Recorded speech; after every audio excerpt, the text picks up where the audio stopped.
Hello, ladies and gentlemen. Welcome to the Bryce and Kilcrease Podcast. Today, we're going to be going over some newer information. If we can open the scene here.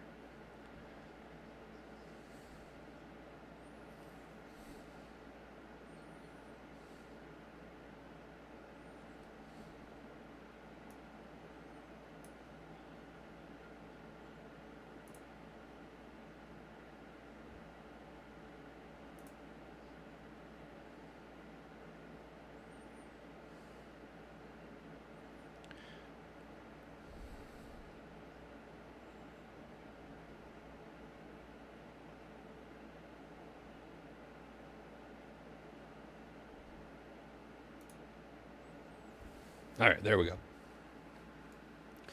We got the Kilcrease Podcast going on right now. If you can hear me, say aye. If you can't hear me, then I guess it doesn't really matter anyway. Aye. We got Smokey the Bear here with us tonight again. Yes, sir. Yes, sir. Good to be back. How's it going? How have you been? Been all right. Oh, good, good. How have you been? I've been doing all right. So anyway, today we have some follow-up links from everything else going on, and Smokey is currently helping us do everything that we're needing to do for the day. Everything else will pop up on screen as needed. All right. Where do you Waiting on where do you links. feel like starting? Do you wanna hop in? See, that's the thing. Do you want to? It's however you want to do it. You can like pull it up as we go.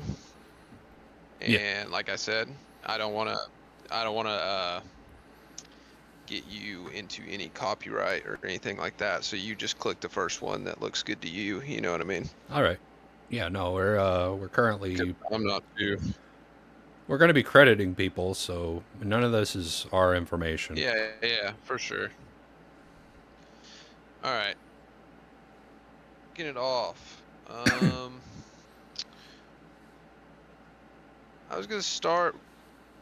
Have you heard about the casino, the online casino, social casinos getting banned in a couple states, Bryson? As far as I know, as far as I knew anyway, there were several casinos that were only allowed in certain territories. I don't really know why though. Yes, that's what I. Well, I mean, it all reverts back to the big man getting his chunk of change. But places like Oklahoma, Las Vegas, for example, those are bigger ones that everyone would be more familiar with. Maybe Mississippi, Louisiana, along those areas. But these are kind of like a new age casino. I'm kind of lost. I don't know what to call it really. Basically, my best explanation for it is you make an account, you sign up, and I mean, you can put in your bank account information if you want, or you can just sign in daily and collect daily dollars. Okay, well those daily dollars you can put back into the casino, but they're called SC. That's basically what they're labeled as. And it's basically like it's one of the two ways that you can gamble on those. So it's like, I don't know, it's a weird thing that's going on. But a bunch of people are making a lot of money off of it and cashing out into crypto. And I'm assuming the government isn't liking that too much. So it's basically like lottery. Essentially, I mean, it's like for example, like Texas can't gamble there, Yeah. you know? somebody in Texas could get online, make a free account, sign in, do their daily dollar and everything, sign in every day, save up a couple dollars, and possibly run those couple dollars up to $100,000 and then cash it out into crypto, and it would go under the radar because it's a social casino and it's not considered actually gambling. So it's basically you put in the money for something and you get something back, and then they give you crypto. Well, see, that's the thing. Essentially, like, there's gold coins and then there's SC. So they kind of like do it as like if you want like the actual money part of it, you buy gold coin packs and they give you like free money in exchange for that, the same amount. Like, say you're buying a $20 pack of gold coins, you're buying like 1,000,000 gold coins for $20. Well, they're gonna give you a free $20 SC. Like, basically it's converted into dollars. One SC is $1. Oh. So basically you can get away with gambling essentially, but states sounds to are me like starting laundering. to combat that. Connecticut, yeah, exactly. It could be. I mean, it's that too. Cleaning, Delaware, cleaning Maryland, dirty and credit. Michigan. Yeah, you're cleaning dirty credit to get money out of it, or you're cleaning dirty credits off of a game to get money out of it. That's what I mean. Essentially, but normally, like in some cases, you have the phone casino games where you can download them from the App Store, right? Yeah. You know those. I'm sure you're familiar with them. Nobody really, like, yes, those are kind of like the same thing, but you're not getting your money returned back. Like, they're coming back. There's no actual return. In this, you basically get paid for gambling, but selling crypto, essentially. That's what you're getting paid for. So it's a little under the radar way for people to be gambling, and states aren't liking it. That's fair. I mean, it sounds to me like laundering. You're laundering Sure. credit for. I mean, but you'd have to think those people that run this are probably the actual launderers. You know what I mean? Yeah. And I think that's what states are afraid of.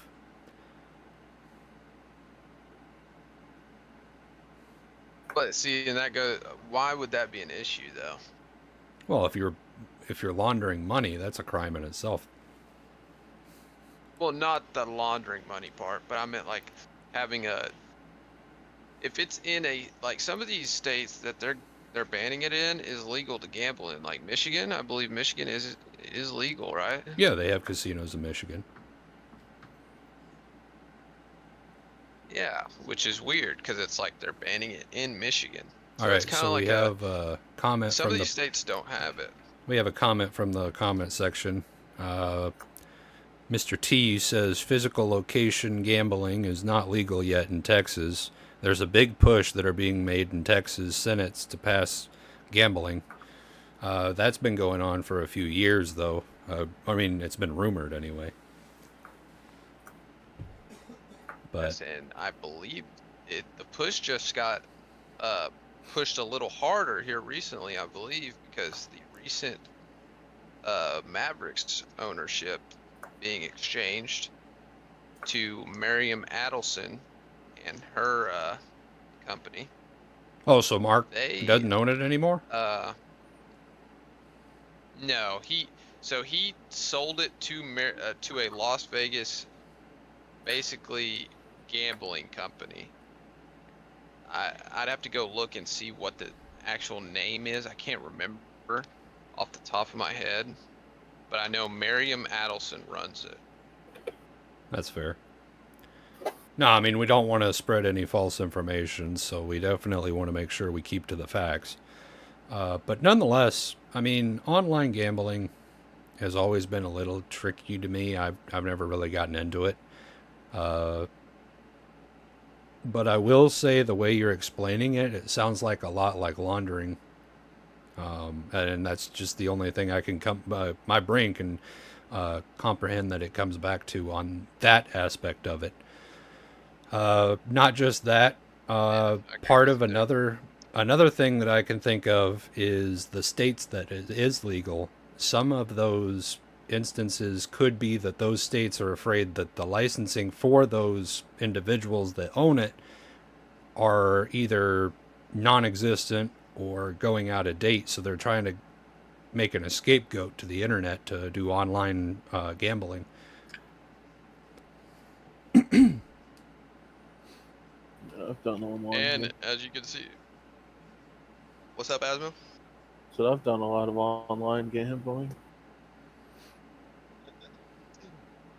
We have Asmodeus I in think here it's with us just, now. it's kind of a. I think do it's it kind if- of a I do it if push. you- I mean, you're seeing it from COVID. It's a big part of COVID that because nobody could go gamble in the casinos. Nobody could go actually play in the casino at the time.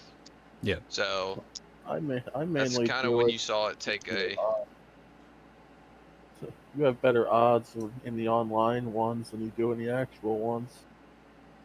And I mean, a lot of people could probably disagree with that because there's a lot of percentages and scripts that go into making like even the smallest of server for like an online anything really.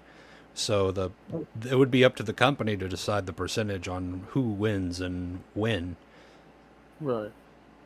I mean, you also got companies like DraftKings and FanDuel where you can gamble on teams. Yeah. There's people that want to plan that too. And I mean, that's gambling on live sports, though. That's like, so like horse races and live It's also sports. illegal in some states. You can't necessarily dictate what a game might happen in a game, is what I'm saying, because your team could be up by say 15, and then their best all-star player gets injured, and now they lose by 2 points. You know. Yeah. So you can't really gamble on who will and won't win in like a live event is what I'm trying to say. But if it's digital, there's room for skeptical situations,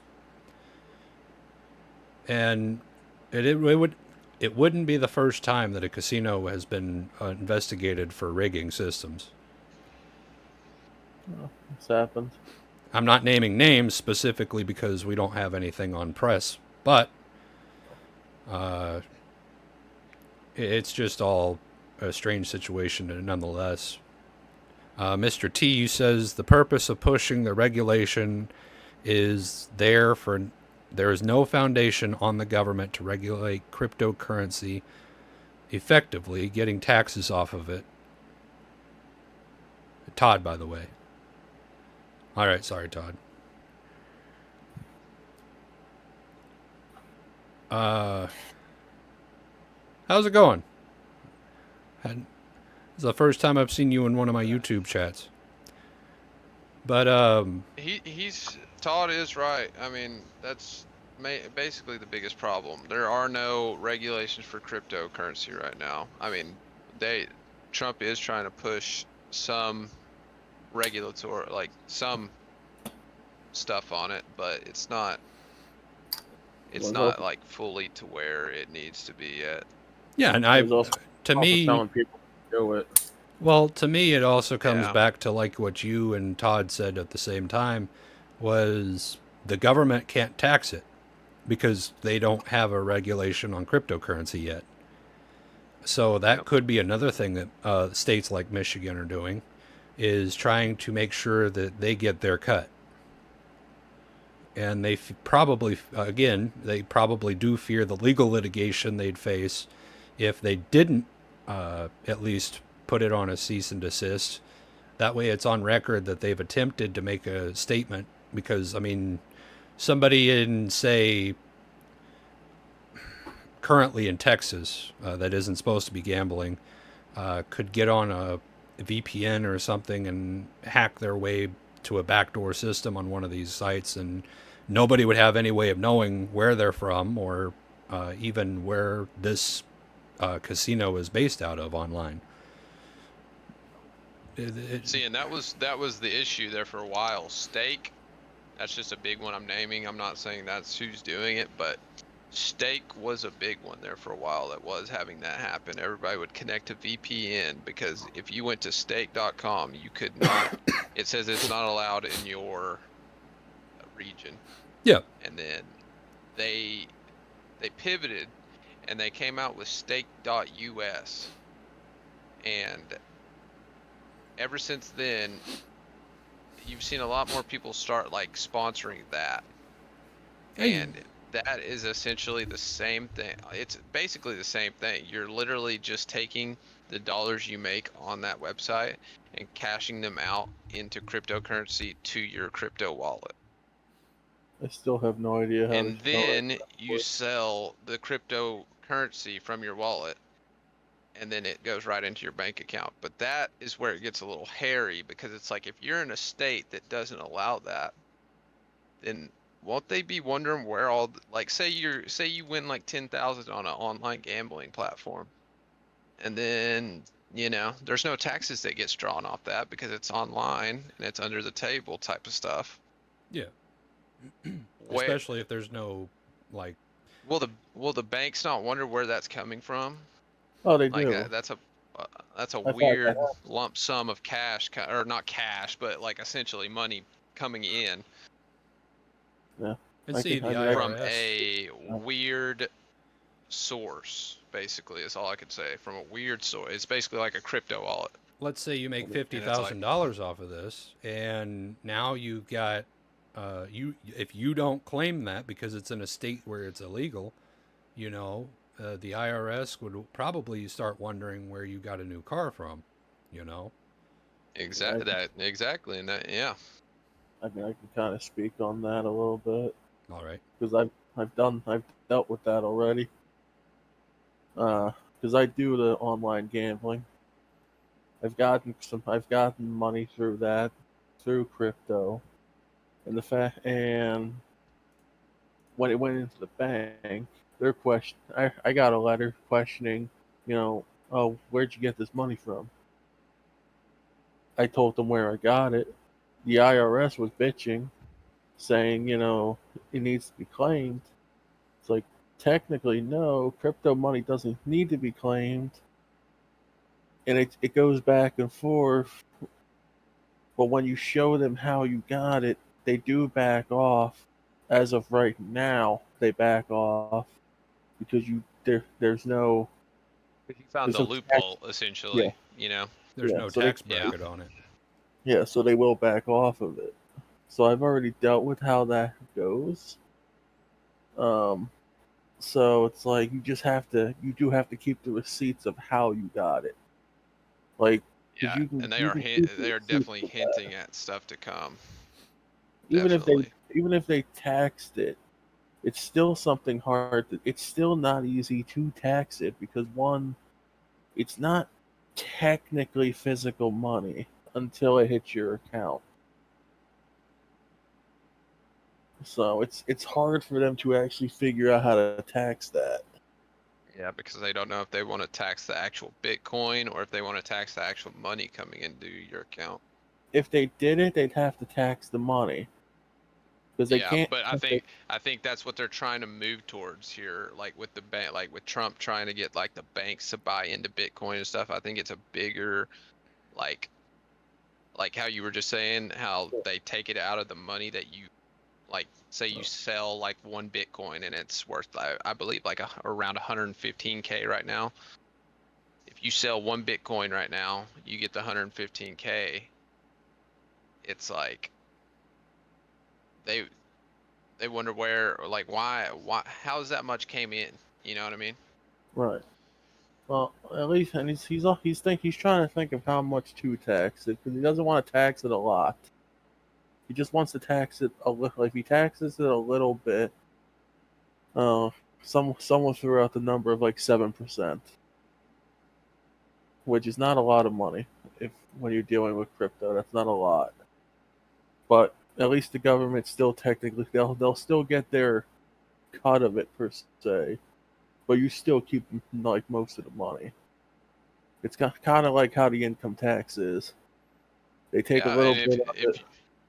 if any of y'all remember, it's I believe Trump was the first person to, well, he might not have been the first person, but he was the first presidential candidate to use Bitcoin to buy a hamburger Yeah, in New York City. And I yeah, believe I think he was the first, it ended up being the first person to buy something like food essentially with Bitcoin. I mean, it's been happening more and more and more. I mean, Bitcoin itself is a pain in the ass to deal with because well, like I've dealt with crypto money itself. I've never dealt with Bitcoin directly, but if I do and I do if I wound up getting it and selling it, then it's gonna be interesting to explain to the bank and go through that process again of how I got that money. So what are y'all's thoughts on the meme coins and the NFTs and stuff like that? The NFTs have kind of died down here recently. Because I think the meme coins were kind of a joke because they've all kind of died out.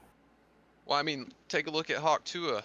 She made Yeah, 20 million yeah, and then in her, under a yeah, day, and then she just disappeared. Yeah, she It's pulled well, the these her, rug car. She pulled the pulls. carpet. well, Yeah, those, it's these rug pulls. her coin, all stuff that the coin kind of fell off too. And I feel like So, if they're gonna try and regulate cryptocurrency, they need to regulate that first. That seems like more of a scam And going into that, than crypto. Todd says that the fear that cryptocurrency is growing too fast without having a way to back it up. The transition from hard cash to digital money is hard because people don't trust the digital dollar over physical. People need reassurance to buy into it, which it's well, 100% true. I mean, even with the current uh, federal note, it's a little difficult to get behind because there's nothing backing it currently in the Federal Reserve. A well, dollar is just credited by the government, saying that that $1 is worth a dollar. right. Well, at least, well, the weird thing is with crypto is like even is you don't have to keep it digital. You can make it a physical dollar. So, but because I personally I hate any kind of digital money. Like I hate using a credit card. I think everyone You know, hates using a credit card, Asmodeus. Yeah, yeah, well I you was know about what to I mean. say, I I'm right hate there with you on that one. it's pretty much any kind of digital currency. I hate using it. I like to Yeah, use cash because cash I know where it's going, and I know how much I have at all times when it's yeah. cash. But it's like I said, crypto is a very weird thing because it can be digital, but then it can also be physical. You Yeah. can make it into physical money. Well, you Well, can make staying anything into on the physical money selling it. Hmm. true, But going true. back to the lottery, No, I was just gonna stay on the topic of gambling in general. I don't Uh, entirely know where I could think of multiple different reasons why states would be concerned about it, but at the end of the day, it comes back to where can they get their profit, and that's ultimately what it turns into is taxes. I mean, And hell, they get enough of that. in this country, almost anything can become legal if you pay the government enough. yeah. I mean, Oh it yeah, can, sure.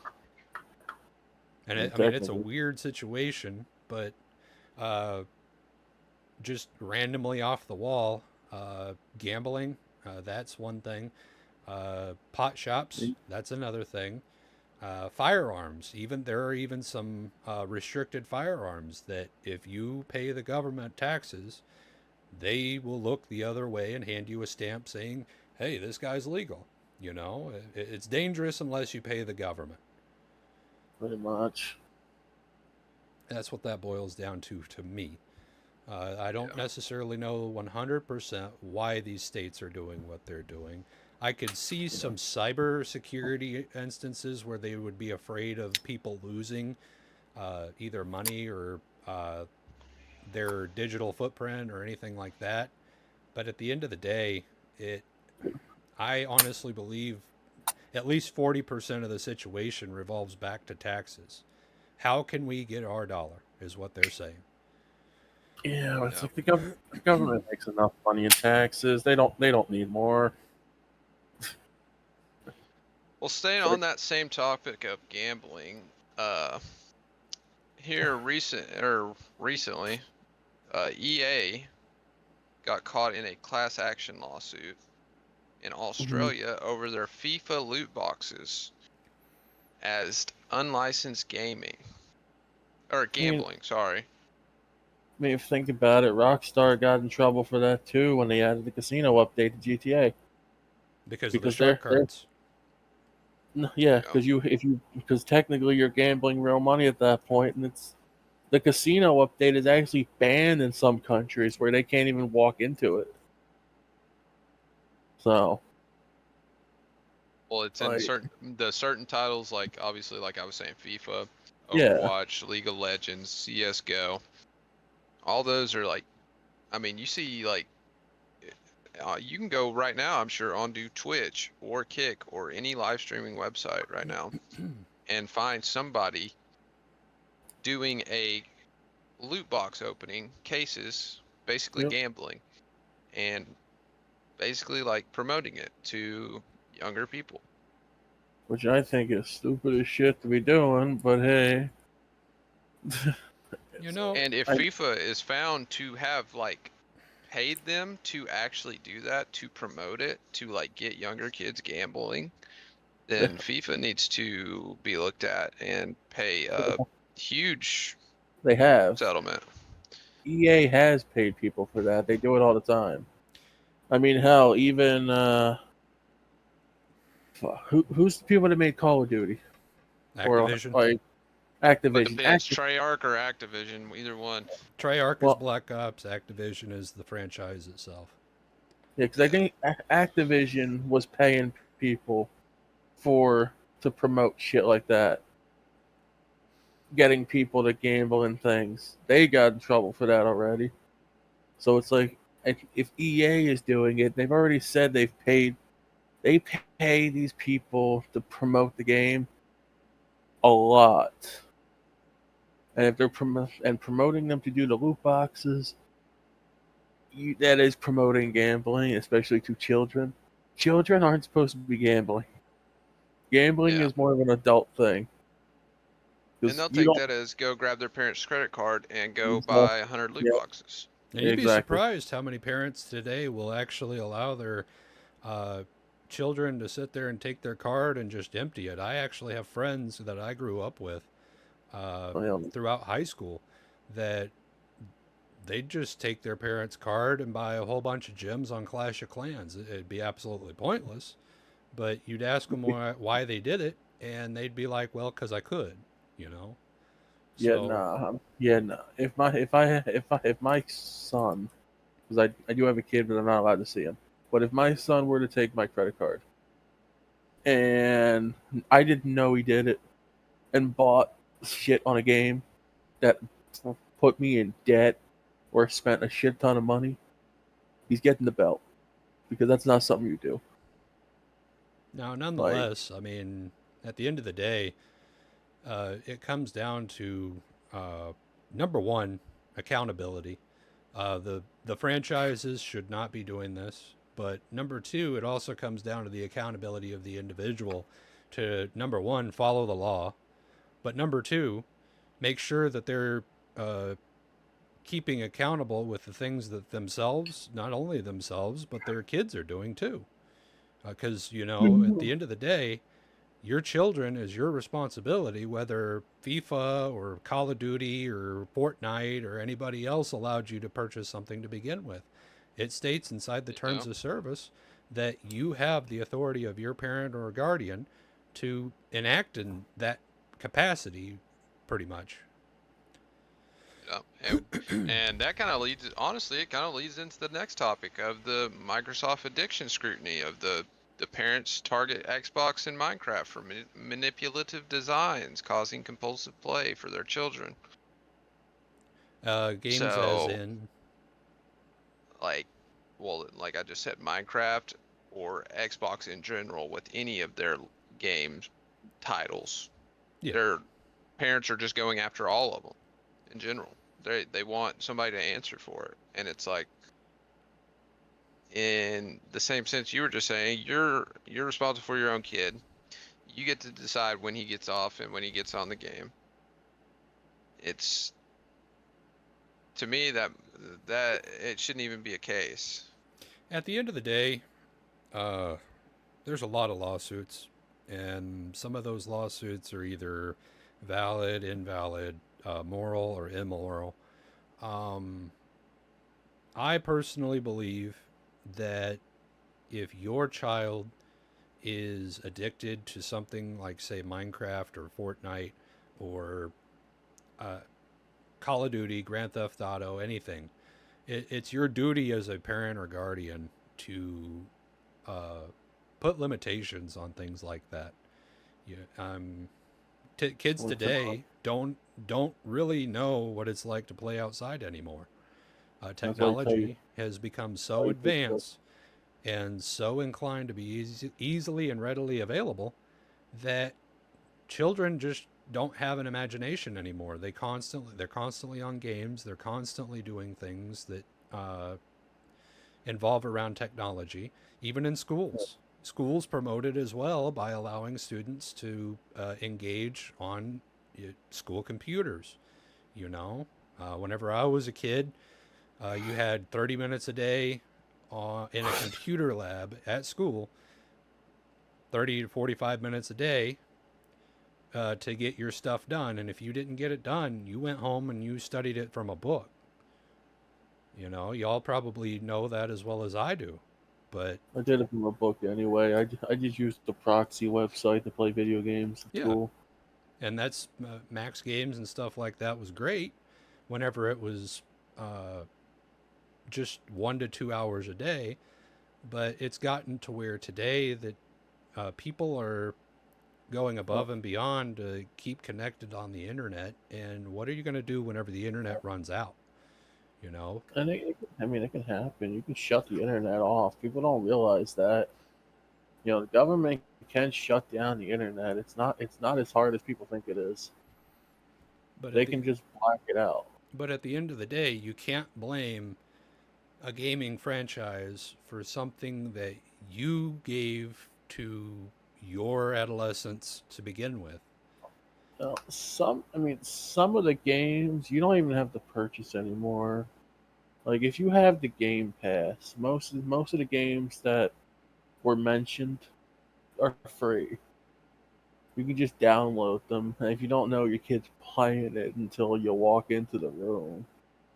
But even then, that's still not technical. It's not even on the game company. But again, that's at that point, again, that's not on the gaming franchise. So, Yeah, No, like I was saying though, they just want somebody to answer for it, and they're looking for an easy payday. yeah, it'd be the parents' fault at that point. because the stipulation is uh, the hardware usually has software inside of it that has a parental permission. It You does. know, Literally, Xbox has software, whether it be Xbox, PlayStation, Nintendo, PC, Steam Deck, whatever you have, yeah. usually those softwares inside the game also has warnings to parents with a brief description of, hey, number one, if you have epilepsy or seizures, you should probably consult a doctor. Number two, this game contains this, this, and this. ESRB, they are required by law to tell you everything that may be in that game that could be determined to make it that specific rating. Rated E is for everybody. Rated M, you need to have maturity in order to actually play those games. It's not necessarily the Xbox fault for something the parent did or did not look into before handing it to a child. I hand Grand Theft Auto off to a kid. It's fine. Well, I mean, whenever I was a kid, I would play Grand Theft Auto, but I understood the difference between a video game and real life. Well, yeah. Well, when I play, well, for example, you play friggin' San Andreas. It's like, maybe it's not morally correct to go take a chainsaw and murder, prostitutes. Or a flamethrower and go burn Yeah. down vehicles. Right. It isn't necessarily something that No. the moral day-to-day obligation is. It's a video game. No. Right. You That's know, not something you go but and do. but at the end of the day, Rockstar did put that rated M rating on that game, so that way Yeah. parents knew that, hey, this game may not be for your child.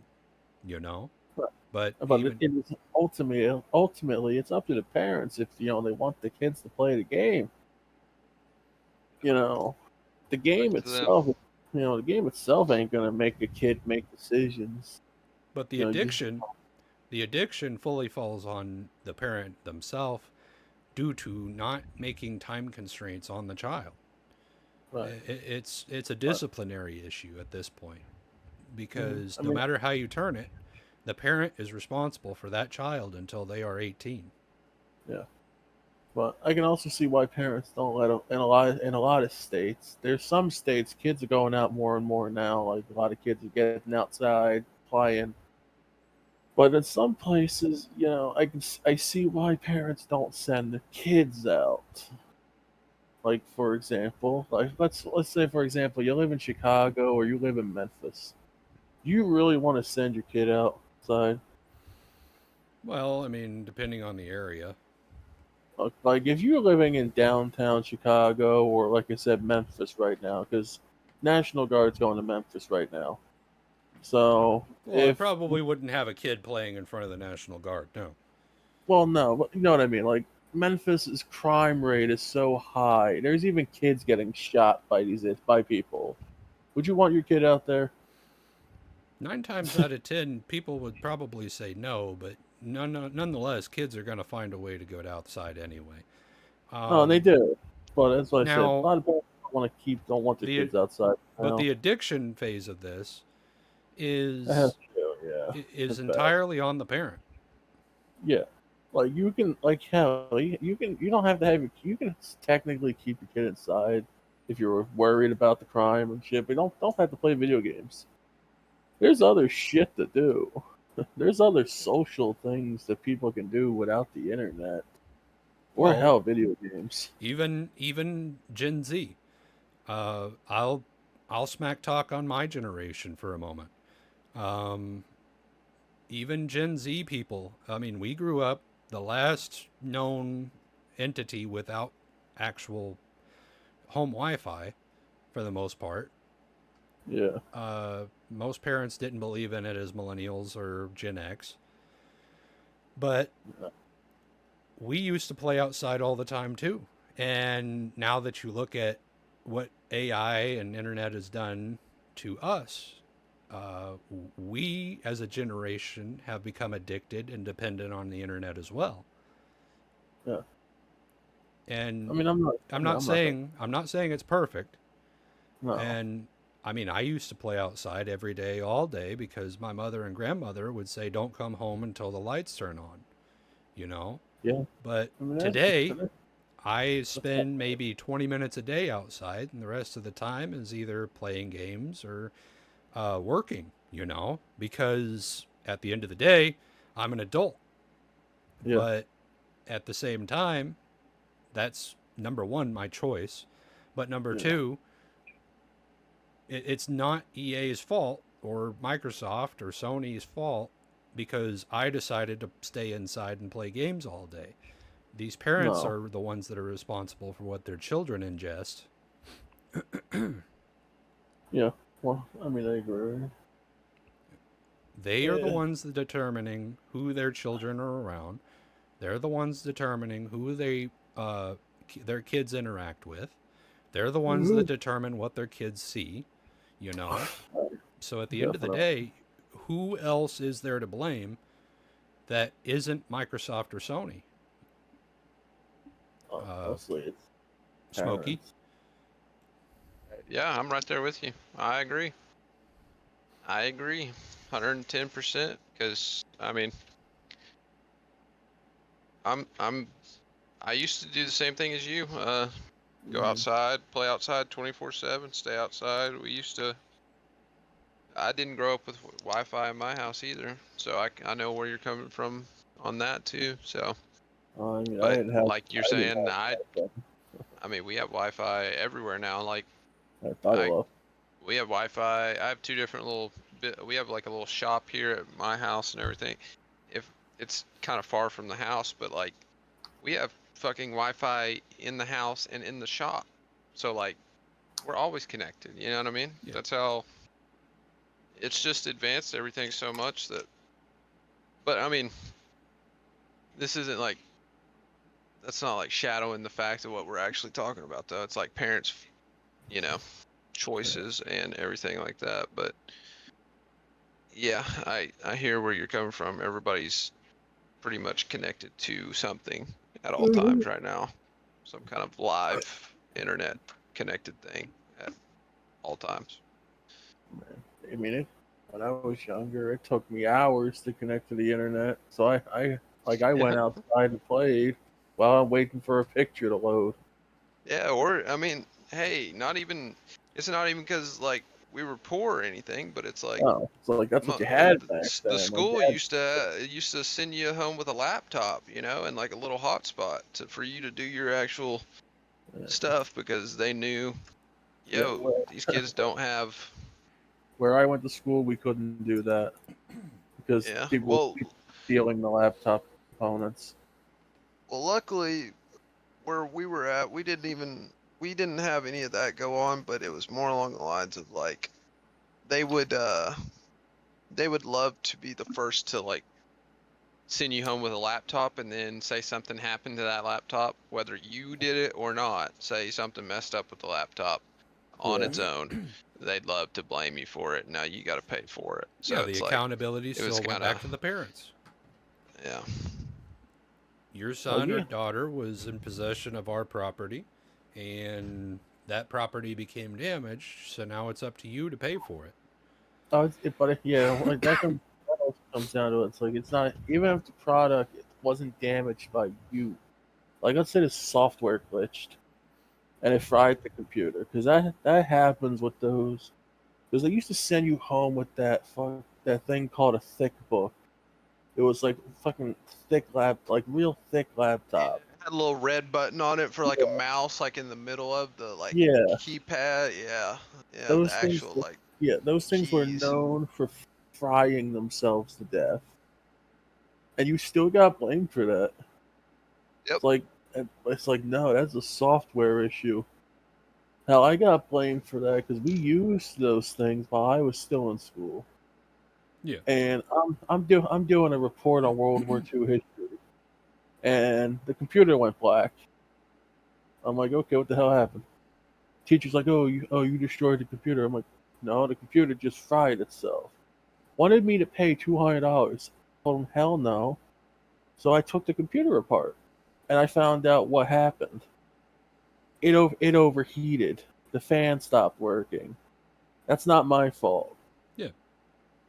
But they Yep. still tried to blame me.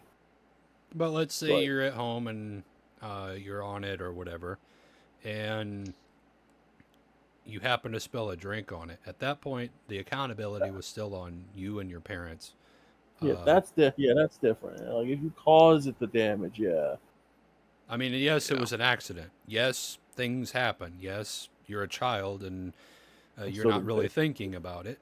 But at the end of the day, you signed a contract stating that anything that you did as a mistake or on purpose, you would take accountability for. But at the same time, I see what you're saying. Oh, Uh, they didn't give us a contract. They just handed us shit.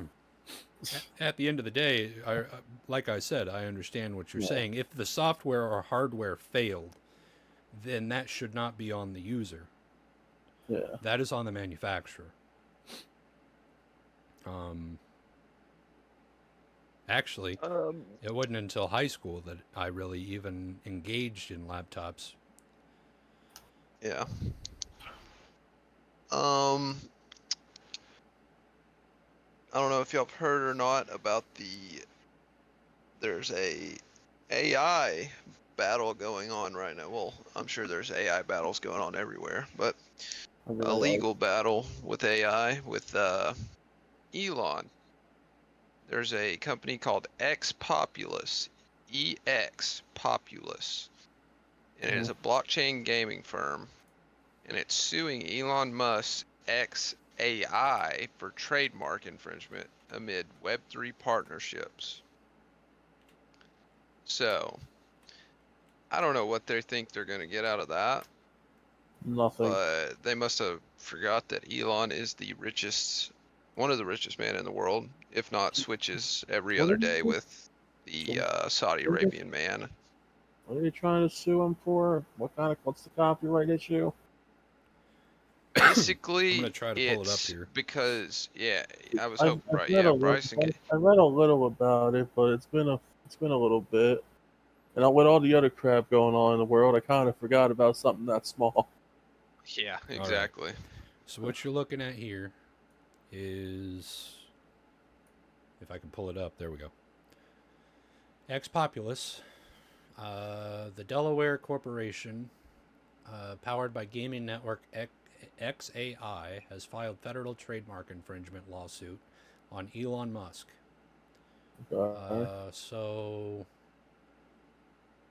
What, because of the use of the name X? let's see here. XAI Games refers to the gaming initiative, news algorithms. Ex Populous faces additional reputation changes. I just want to know what they're being sued for. The company Well, cited incidents where XAI's Grok chat box was pulled offline after promoting violence and making racist comments, creating negative brand association with the gaming ecosystem. So basically, slander. so because AI can the AI can make things up by itself. So because your AI program said something racist, it's like okay, it's like the AI thinks. It's like if the AI wants to be racist, go for it. But at the same time, I could see where the issue lies. If, say, XAI or Grok, in this instance, managed to put slurs or bad comments down on the individuals that own this gaming franchise, and people look into Grok asking it what it thinks about the situation. If Grok sits there and puts a bad light on this franchise for doing absolutely nothing wrong, it could make XAI look bad. And therefore, that puts Elon Musk in a pickle because he decided to allow it to begin with without addressing it. It'd be like if, say, you owned a t-shirt shop and, say, somebody went in and bought a t-shirt and then ripped it in half saying that you sell bad product. That's not necessarily anything on you. Somebody Well, no, deliberately went out and ripped it in half knowing that they I mean, were falsely accusing you of something. if they bought the shirt to do that, is it really a bad thing? I still got their money. But at the end of the day, they posted online and they have 10 million followers. It makes you look bad because now 10 million people aren't going to buy your product. That's called sheeple. Yeah, but at the same time, that's still 10 million times, say you have $20 a shirt. That's $200 million, I believe.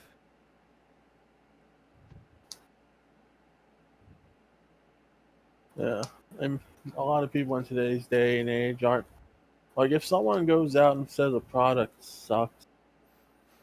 a lot of people in today's day aren't going to believe that person. They go test the product themselves anyway. And that's something, even Amazon, things like that, where issues come up where people say, hey, this product didn't work, this product sucks, this product is this, that, and the other. And you get it, and you're just like, all right, well, this actually works. Well, at the same time, if there's 5,000 comments of the same derogatory statement on that exact product, you're losing multiple millions of dollars or thousands of dollars even. Perfect example of what you just said is I bought a holster from Amazon, and what do you call it? It only had 2 stars on it, but it was cheaper. Not, I wouldn't say it was cheap, but an old fashioned leather holster for my 1911. Reviews said it sucked, saying it's not good. The leather quality sucks. I've had this holster for 6 years now. No problems, no nothing. Nothing fell apart. But see, if you had 10,000 comments like that and it was publicly publicized that that product didn't work, you would have moved on to the next thing. I actually know. I buy it. If people say a product sucks, I'll buy it. That makes me buy it. Like, because I guess I'm different. If someone says this product sucks, it's crap, I'll buy it just to see how crap it is. I'll probably have to go look at a YouTube video or something, and before I made my judgment on that type of thing, and see depending on what it is, the holster getting used in your example. Right. Well, I have, and I did. And people had mixed reviews on it. So I'm like, fuck it. No, I get you. I'm just saying how you were saying how you must be different. That's what I was saying. I personally would look up a video of somebody using it or something after I saw a bunch of people saying, hey, this is bad, or hey, this had a bunch of bad stuff about it. And I would look it up and I do a little bit more research, I guess, before I made my decision, I guess. Or I would look to see if somebody around me I knew had something like it, you know what I mean? So your friend probably has one, maybe, and you're like, hey, let me see it before I make my decision. It's like, okay. And see, right here, it specifically states, the latest lawsuit is seek a permanent injunction from using the disputed remarks, cancellation of defendant's existing trademark, and an invitation of 5 pending applications. Apparently, again, demanding monetary relief, including disgorgement of profits, actual damages, trayable monetary relief under federal law, and punitive damages under state law. So it all comes down to basically what the AI is saying about the product, or whatever it is that they're selling. Hey, if I asked an AI and said, hey, what do you think of this person? And I want your brutal honesty. I've done that to a lot. I've done that with ChatGPT. I asked for its brutal opinion of Donald Trump before, and it actually didn't say anything bad about him. He said it said a lot. It actually said a lot of good about him, which I'm surprised. And this was years ago. It states here the community is speculating whether Musk might consider acquiring a gaming company outright to resolve the conflict. Possible.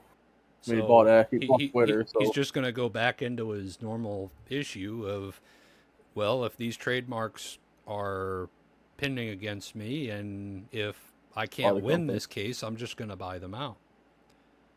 I mean, it's not necessarily a bad thing. He's got the money to do it. But at the same time, that's... Yeah, but haven't we, when we were in school when we were younger, they used to teach us about monopolies. You know what I mean? Monopolies are bad. Monopolies are bad.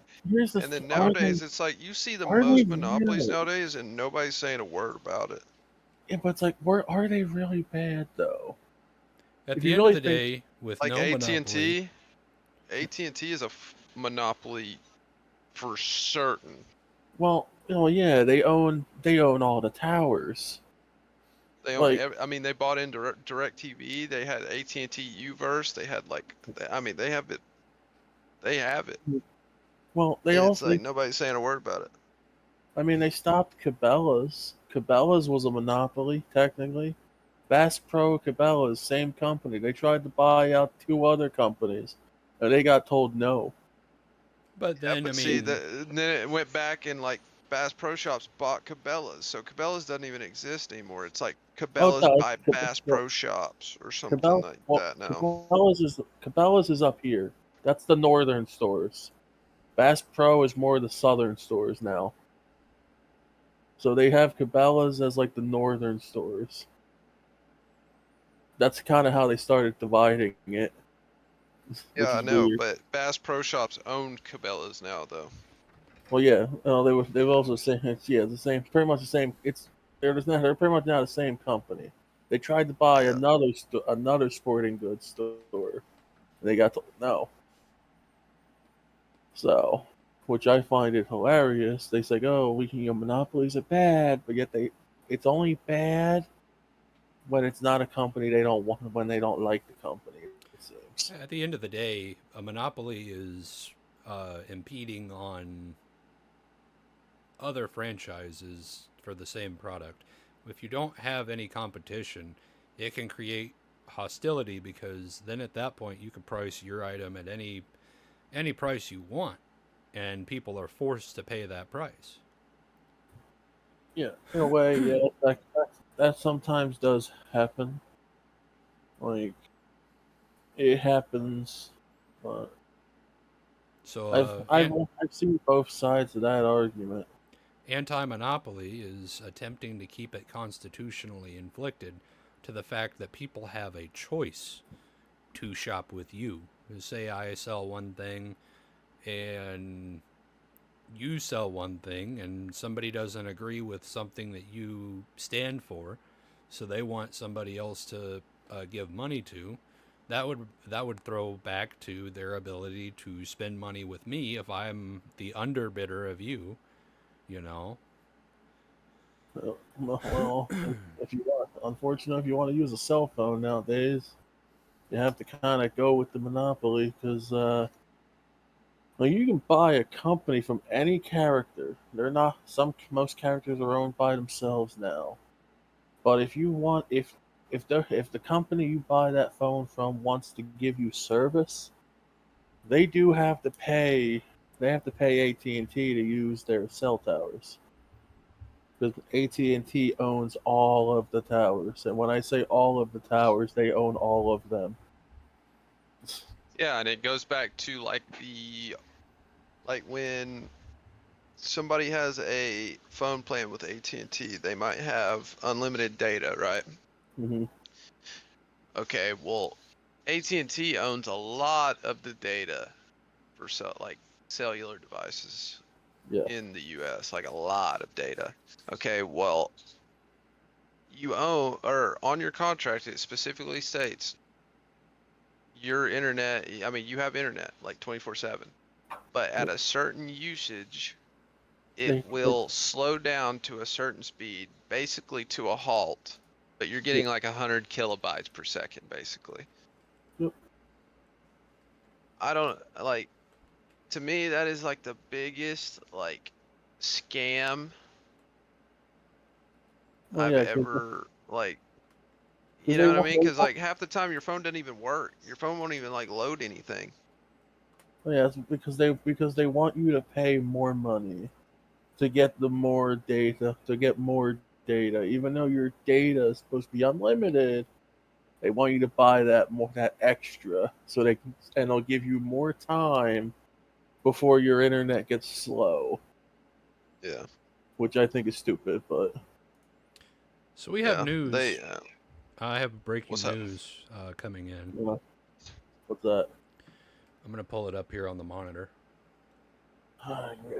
Let me get back up to the video.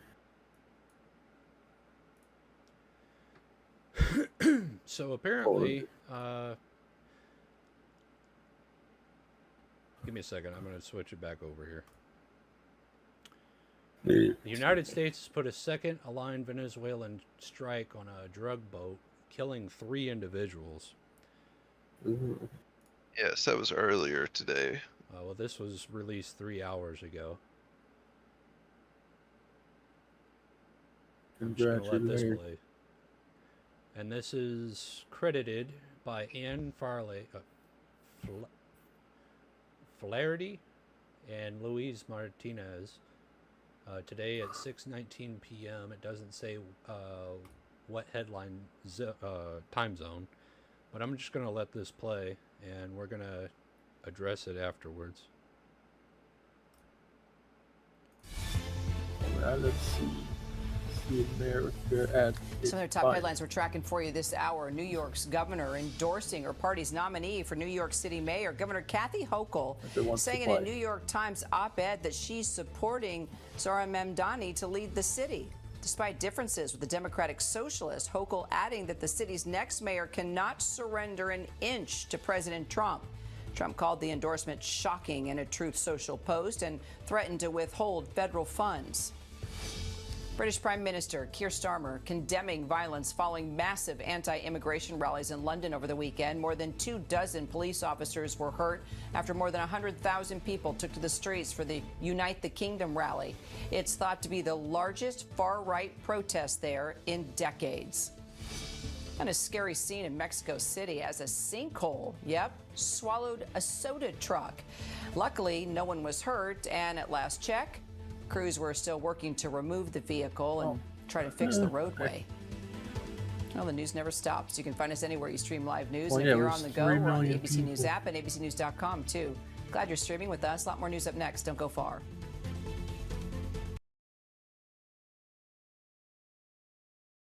All right, so apparently that was not what I was looking for. Bryson, were you about to laugh at that soda truck falling into that sinkhole? But hey, since it brought that up, the UK has fallen, and it has fallen hard. And that protest was great to see. There were there's 3 million people. BBC tried to say, "Oh, it's only 100,000." There were 3 million. That's a lot of people. All right. And I don't condone violence on police, on any kind of police or anything like that. But I will say the police with the British government don't like the people very much. Yeah. And the ones that did get hurt tried to beat people to death that were just flying a flag. So people fought back. So people. I think it's just all unrest over there. I mean, King Charles, I can't remember the last time I've seen King Charles out. He has cancer, I know of. They reported that, but it's they said it wasn't life-threatening, but also he hasn't been seen out in literally 7 months. No, and that's people also don't. Some people don't realize that the monarchy really doesn't have a ton of say anymore. It's the Starmer guy. They can say things, and if they have enough backing, they can technically change something. But they need a lot of backing to do that. But there are people now, they want the monarch back. They want the monarch back in power. They don't want Parliament running the stuff, because you can kind of see what Parliament's doing right now. They are what people fear the Democrats here being, where you're taking away freedom of speech entirely, where you're putting people in jail for freedom of speech. And that's not something you want to do. And I don't think that's something that'll fly here. And it's clearly not flying in the UK anymore. So Yeah, I mean, they're we've seen it for months now. People getting getting their doors no, kicked in for posting something on Facebook, and like that's bad. they That's don't not. like it. So That's they're tired of it. And they're also tired of what's that law the Muslims are trying to get pushed where they have to be covered all the time. A Yeah, Shari law, or Sharia something. law, or whatever. Yeah. Yeah, Sharia law. whatever that is. Yeah. Well, the UK was forcing that, wanted to force that on its people, and people who weren't even Muslim, they're not standing for it.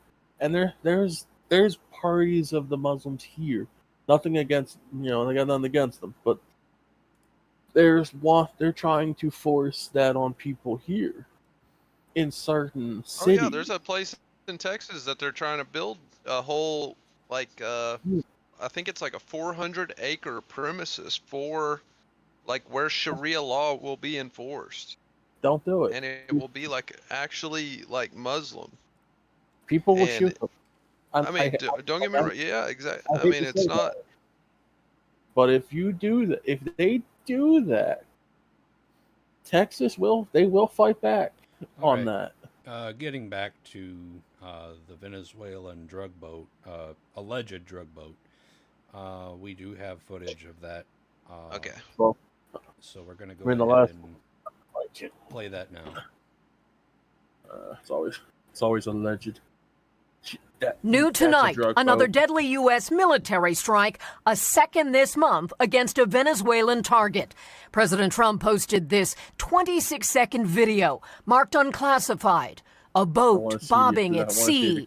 Suddenly a blinding flash and apparent destruction. Flames engulfed the vessel. On my orders, the president wrote, the strike resulted in 3 male terrorists killed in action. It is no more. The White House has not made evidence public, but the president said the boat carried confirmed narco-terrorists who were transporting illegal narcotics and described the impact late today to reporters. We're seeing that there's like no ships, when the first one we went, there were hundreds of boats. Now there are no boats. I wonder why. Meaning no drugs are coming across, probably stopping some fishermen too. According to the Trump administration, this strike and a similar attack on another boat earlier this month happened in international waters. Certain gangs named as foreign terrorists. The president with a stark warning tonight. We're telling the cartels right now, we're going to be stopping them too. When they come by land, we're going to be stopping them the same way we stop the boats. The White House has labeled the government of longtime leader Nicolas Maduro a, quote, narco-terror cartel. Maduro has called U.S. actions against boats an embarrassment to the international community. And Kelly joins us now. Kelly, you're tracking another major headline. President Trump announcing he'll expand his crime crackdown to Memphis. That's right. The president signed a memo today to send a range of federal agents and National Guard into Memphis with the support of the Republican governor and senators to address crime. I also just spoke to the attorney general, who told me that the Justice Department will probe whether liberal political groups are engaged in organizing violence at protests. And the DOJ could consider racketeering laws to go after left-leaning groups. All right. So the engagement of another boat has happened. Obviously, again, it's an alleged system. One of 3 things. The Trump administration. My bad. So, getting back into the right platform here.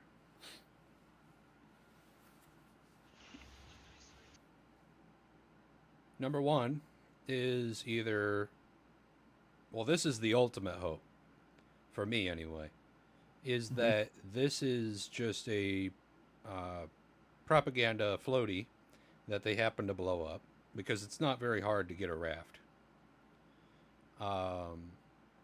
So just load a boat full of like different boxes and stuff and just blow it up in the middle of any body of water. That is the ultimate hope for anybody, because nobody wants to see any violence. But at the end of the day, wars happen. We've had a war on drugs for the last few decades, and it's become more and more erotic as time has progressed so far. Number two that I could see this being is that it really was a drug boat, and we have wiped out some more cartel members. Or number three, God forbid, the President of the United States just ordered an airstrike on a civilian vessel. The reason why I bring up that third statement, though, is because of the President of the United States comment at the end of his speech stating that he has may have scared some fishermen. Sorry. The last thing we want to do is create major hostility by targeting civilians. It is never a good idea to target any civilians anywhere in the world, whether it be the United States, Venezuela, Iraq. At the end of the day, a life is a life, but if you're going to have a life of crime, you have to be willing to pay for it. Like that being said, though, I really do hope that this is just a propaganda ploy to scare the Venezuelan cartels. Because again, it doesn't really cost very much to go find a $300 boat and fill it with a bunch of crates. Yeah, but if it is truly the drug boat, I'm sure we try to confirm that before we shoot at it. We do have drones that we can fly around, to see what's actually on the boat before we blow it up. Yeah. And at the end of the day, I'm saying he's going to handle the cartels like that too. That's another. It could be just a propaganda tool for that. That's what I was kind of thinking of. I'm all for going after. Oh yeah, I am too. I mean, I think that's what it's gonna take. Mexico is too. I mean, it's a lost state. Well, the cartels control it. They do. Yeah, it's a failed state. It's a failed country. We could just take it over. We could just take it over and make it a state. I mean, the President of the United States has definitely talked about putting troops on the ground in Mexico. That is definitely a place that you could go to. Mexico, Venezuela, El Salvador, places like that, Cuba. The President has made statements targeting specific minority countries that have large crime, and the government's doing nothing to stop it. Yep, that is kind of the reason that I can see within our lifetime we could see another state or two join the United States. Let's say, for example, this administration, either this one or the next one, and if it's Republican, helps these countries out where the crime rate goes down so much, it is not entirely impossible to have another state join the Union. It is not impossible. That is not impossible. Well, you do know the United States has. I mean, hell, they Canada. The United States has far more properties than just 50 states. Well, yeah, we do have, we have the Philippines, we have, Puerto Rico, we have territories. And there's still talks of Puerto Rico becoming a state. That is still something that's been brought up on the books and been brought up recently again. And that is very much possible to happen. But what I'm saying, it is very much possible I'll use Mexico as the example, just because. Even Canada, there are Canadians wanting to join the United States, but there are also people in Mexico that do want to join the state. But the problem is, we would have to get the drug cartel problem under control before that even became a thing. But it is not entirely impossible in the coming future. I don't think we'll be able to wipe out the cartel entirely. but you can cripple it. And if you can cripple the cartel, that's technically a win. And if people see the crime getting better, it is 100% possible they would want to join the United States. It's happened before, so it's not impossible.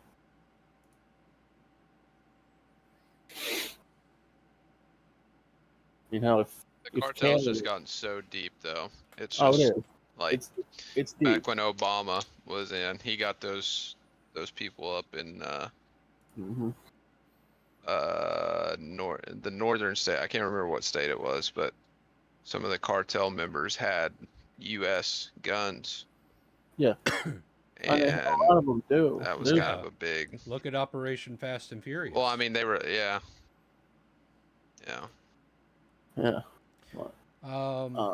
Now, that's not to say the United States government isn't responsible for some of the things these states have done. Again, the United States was caught red-handed quite a few years back actually, shipping loads and loads of firearms to Mexico, ending up in the hands of cartels somehow. Whether or not it was intentional or not, still happened. It happened nonetheless. These cartels have definitely been willing to fight not only U.S. government but citizens of countries around the Western Front, really, from Canada all the way down to Peru.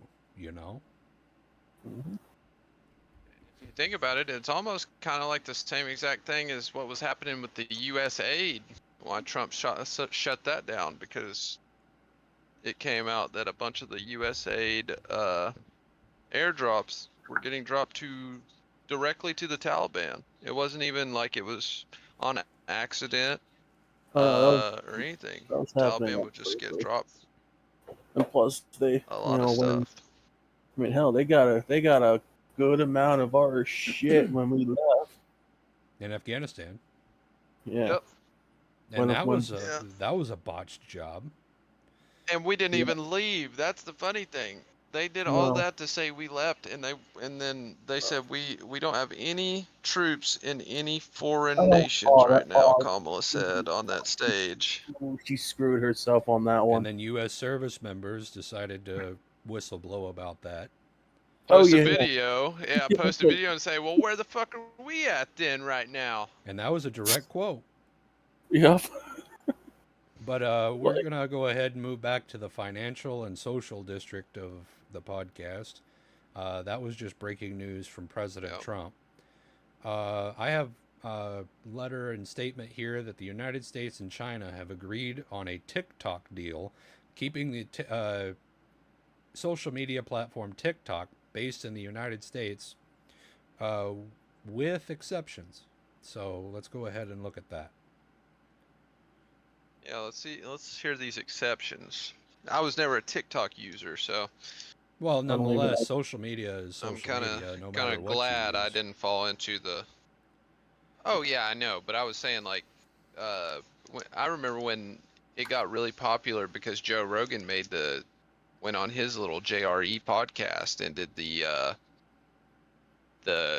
bit about him and Theo Vaughn talking about the terms of service for TikTok and what all it entails and what they have access to when you download TikTok on a certain device. Yep.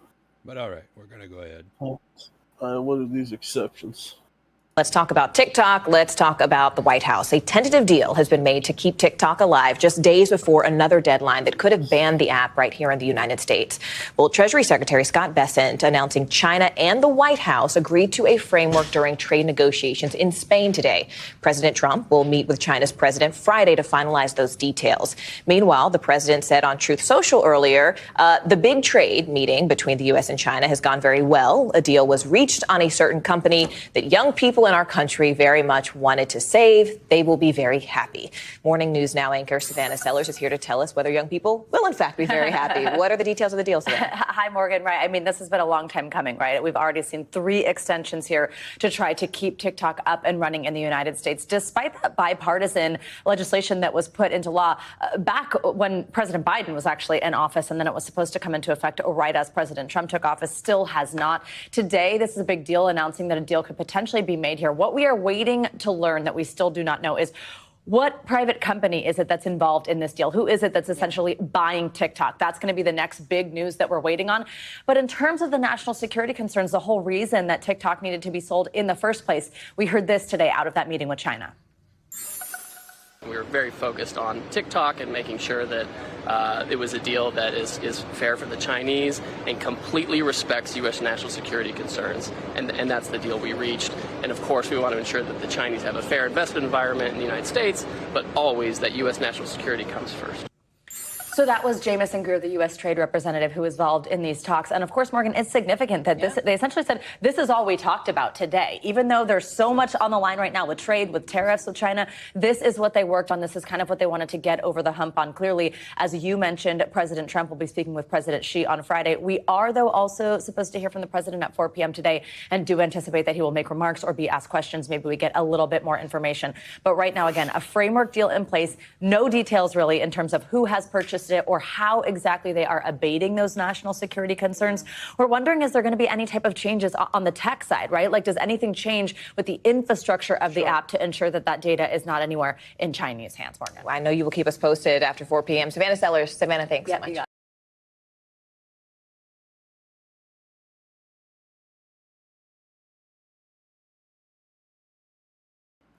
So apparently the deal is struck that TikTok has to be sold to an American investor. That's what I'm getting from it. Yeah, that was something brought up before. I mean, hey, I have my opinions on who might be owning TikTok. Well, at the end of the day, everyone wants to make sure national security is taken care of, especially since the world is such a intertwined with cyber networks. I mean, credit cards, debit cards, social security numbers, everything is pretty much socially based on cell phones, tablets, and computers nowadays, that I could see where having somebody that is questionable having access internationally to people's sacred data could be a jeopardy of national security. But at the same time, just about every social media platform takes things from whether you or somebody else says something in a room and has been caught recording information of conversations. Amazon is a huge contributor to something like that, as well as Facebook, because Meta and Amazon Prime have both been sued over situations like that. So it's not just a TikTok issue.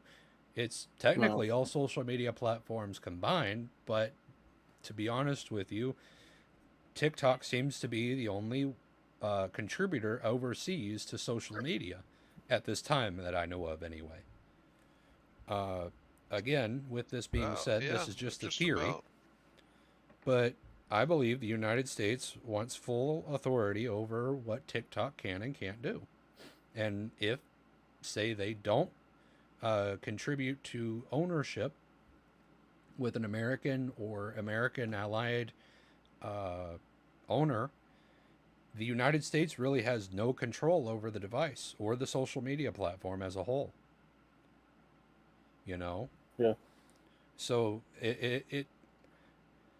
I could see where it could be a problem, because the United States wants to make sure that its people are safe. But at the end of the day, it's a free market. Anybody can make an app. Anybody can support an app. Anybody can download an app. So for the United States to outright ban something just because it's not based in America is not necessarily the smartest decision. Well, that's not why they were banning it. Technically, why it wasn't. They weren't banning it because it wasn't based out of here. They were banning it because of what it was being used for. What the terms of service was, because Yeah, like 'cause, if like you're on like a Apple account with your kid downloads it on that. They have access to your stuff now somehow through all that. yeah, Yeah. like Like they have like the app yeah, had it's full insane. control of your phone, and being that it was used and owned in China, the government of China takes that information to try to find information out on people. That's why they wanted to ban it. Well, if you remember Not back in 2016, they wanted to ban Pokemon Go because you had to activate your GPS in order to allow Pokemon to spawn near your location, and the United States even then freaked out, stating that Japan was that following Americans yeah. in monitoring mapping of U.S. Territories. So Well, the United that States wanted to was ban that as Well, I well. mean, if you I mean, I was kind of for that yeah, because there's another people were stupid with that app. People were walking into traffic, there's looking down at another the app that's called the Little Red Book app. Yeah, It's a that's Chinese lifestyle and e-commerce social media platform, and that bitch is basically just as bad as TikTok. yeah, that app is actually probably worse because it's not restrained by any major LLC or company. no, like Pretty sure it became the #1 app in the U.S. App Store at 1.2. Yeah, because The they Little were Red talking Book about app. banning. They actually did ban TikTok at one point, it was for a and couple days. people downloaded Redbook as basically as a statement to the U.S. government saying we will not be silenced. You know, it was Yeah, well, people, like I said, the TikTok. It's not because it wasn't based here. It had to do with what, like I said, what it was being used for, what it was doing to your phone in the background. well at the same And time again, Facebook, Amazon, Google, YouTube. I mean, the platform we're using right now to live stream this footage well, yeah, is they're able all to being listen, and they give you advertisements and videos based on your statement. I could and talk that's about dinosaurs right now, and I guarantee at least within the next 2 days, my algorithm will pull up dinosaurs. yeah, and that's being worked on so that doesn't happen. But that also is a pain in the ass in a way too. But at the same time, is it not a privacy breach? Oh, it is, and it's being worked on to fix to fix that so they can't do that because Facebook shouldn't be able to do that. It still happens a lot though. It Like does, me but and my girlfriend talk about it a lot. Like we can say like she does she has TikTok and everything. She runs all that stuff, girl stuff on that. But I will like bring up something like random, and like I said, her being her, she's totally on a different algorithm than me. I can yeah, say something to her and something will pop up on her feed. yeah, And like I said, she's already algorithm herself for like girl stuff. But well, yeah, somehow I it's say totally something not. about something and it's adding it in there. And Like you for a see, perfect the example of that is the phones listen, which sucks that they do, and I know I see why they do it, but they shouldn't do it because that is a privacy breach. Because then that means you have to watch what you say. Because if you say something wrong, yeah, then something, you can get shit on you. Like, because I talk about holsters all the time, and I talk about firearms all the time. I'm getting, ads for We the People holsters, Americana holster, Blackout Coffee, which I'm sponsored by anyway. You know, but I get the ads for this stuff, and it's like, the hell. But it's like, but they are working on trying to address that. But trying to address that, it's going to be very hard to do because then people are going to have to get new phones. People are going to have to get all new stuff. So, but at the end of the day, you tapped to accept the terms of service. Well, so my phone came. Unfortunately, my phone came with the apps, and I had to delete them. And a lot of phones can't. There are actual phones out there where it is ingrained into the system. Well, they tried to make TikTok ingrained in these phones. I had to delete TikTok off my phone because my phone came with it. But at the end of the day, Facebook, if you have Facebook, if you have Discord, if you have YouTube, if you have Twitch, if you have Instagram, anything that you allow to give access to your microphone, what stops them? No.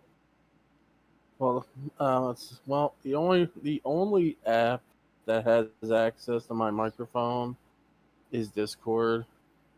It's right as of right now. I don't give it to anything else.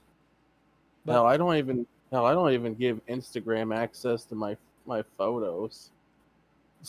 And we won't go to that point. That point is something entirely different on the basis of personal privacy on your device. But the issue here, I mean, I could see it as a double-edged sword. But at the same time, these issues aren't just with one company, and that's what I don't believe the U.S. government is really understanding. The only other altercation I could think of that TikTok has that any other platform doesn't is that it's not restricted by U.S. codes. So technically, it's not controlled by United States censorship. Whether you want to believe it or not, this country does have specific censors through the FCC and through the United States government that stop the U.S. from being able to view certain content. You know, and I believe the United States believes that to be a social threat. I've gotten news during COVID from Britain that the United States wasn't showing at all. British broadcast channel had to send, not protesters, but they had to send anchors and reporters to the United States to report on issues going on that the United States wasn't reporting on at all. And I think it falls under the fact the United States pretty much has its own broadcast centers under its thumb. That's any government, though, unfortunately. That's a whole different thing we're not going to get into. We all know who they fund and who they donate to, so it's a shadow governments. But at the same time, I mean, you can't just blame TikTok as a social member for certain things. Just certain things. I'm not saying it's perfect. No, but if that got banned, I really wouldn't feel bad. I'd kind of be happy that it got banned because I can't stand the app anyway. But there's nothing in that app currently that's any different from the other apps that is not litigating towards personal privacy because, again, Facebook has their own issues. Amazon has their issues. I mean, like I said, YouTube, you talk about something right now, and 5 minutes later, the algorithm is sending you something that you were talking about whenever you've never even searched it. Yeah, that's and it's happened more and more. So the only difference between TikTok and the other algorithms is that TikTok is not an American-based industry.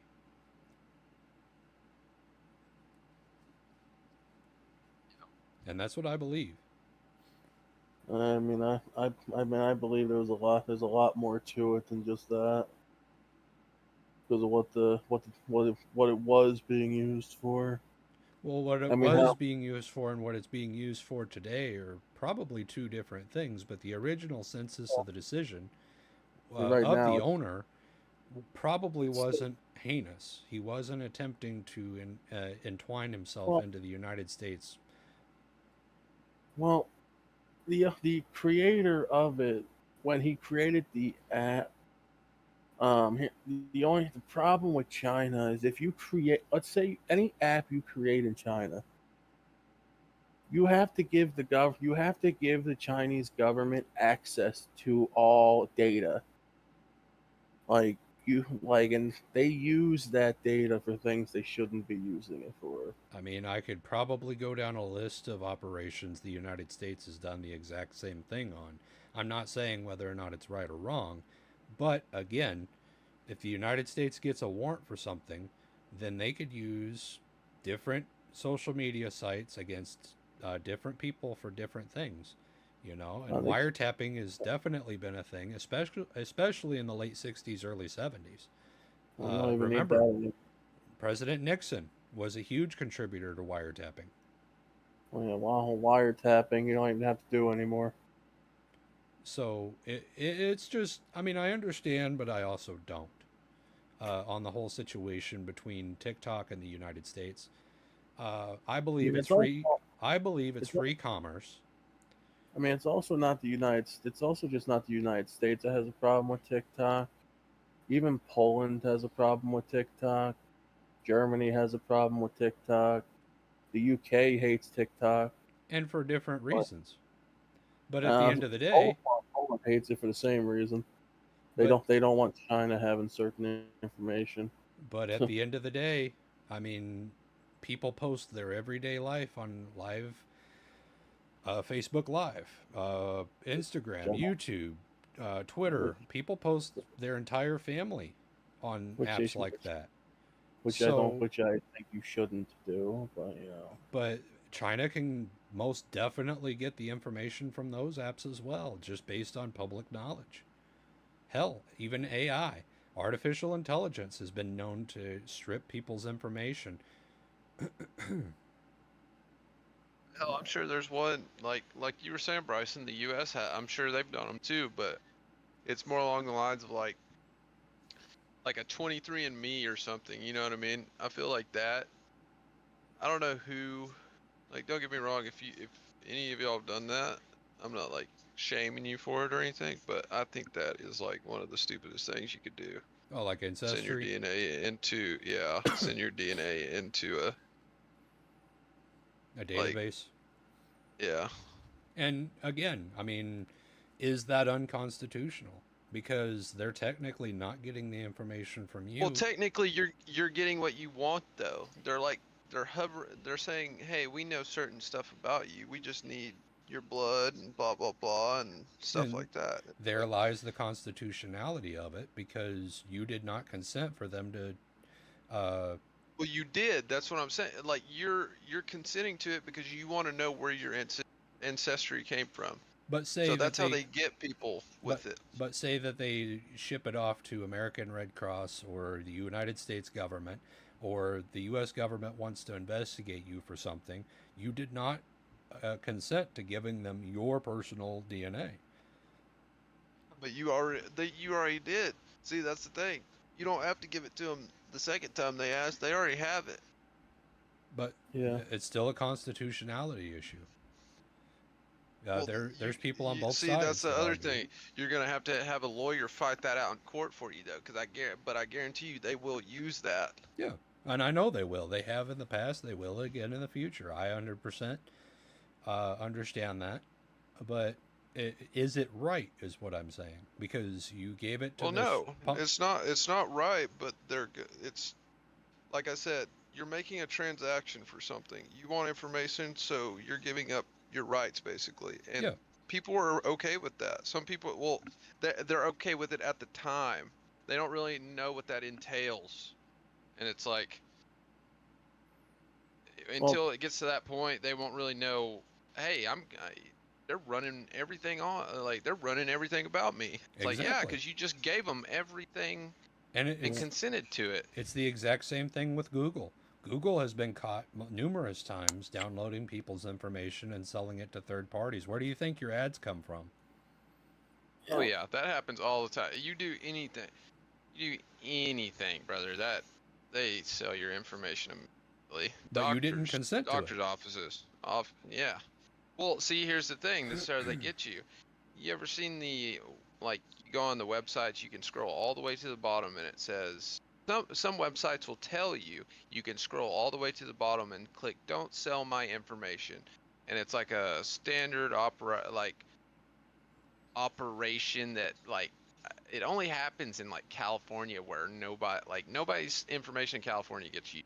Like it's all like, but we have to consent to it, type thing. Like we have to go click it.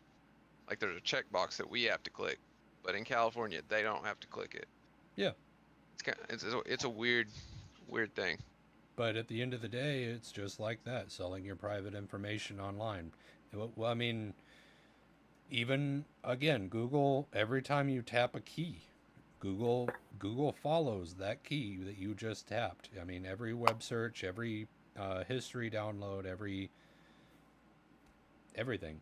So it's just like, where does the privacy end, or the privacy rights?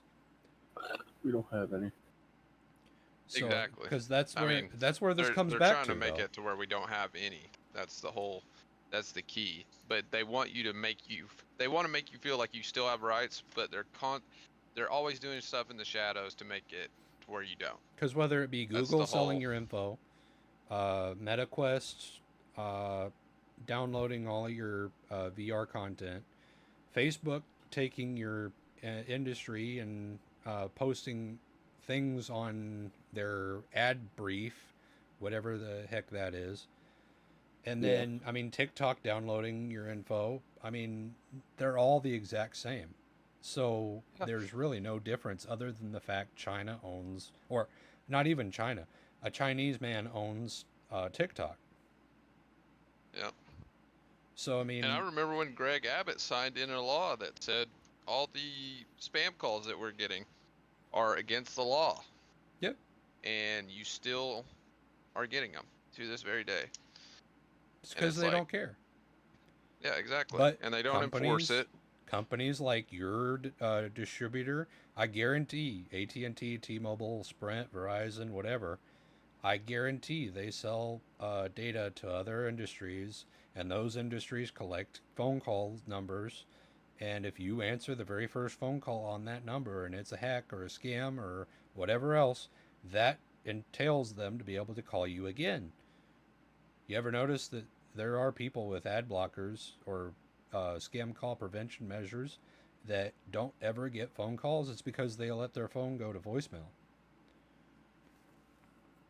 They don't answer the phone the first time. And it's happened more and more recently because I guarantee those phone calls you answer where no one answers the phone and it goes on for 10 seconds and hangs up, I guarantee that's just a green light for them to know what phones are active. Yep. So technically, you didn't consent to future spam calls, but you consented to the very first phone call that was a scam. Exactly. It's already like a consent form. Like, that is the check. The first call they call you with is the check box. If you answer, you basically check the box for them to call you every time. Yeah.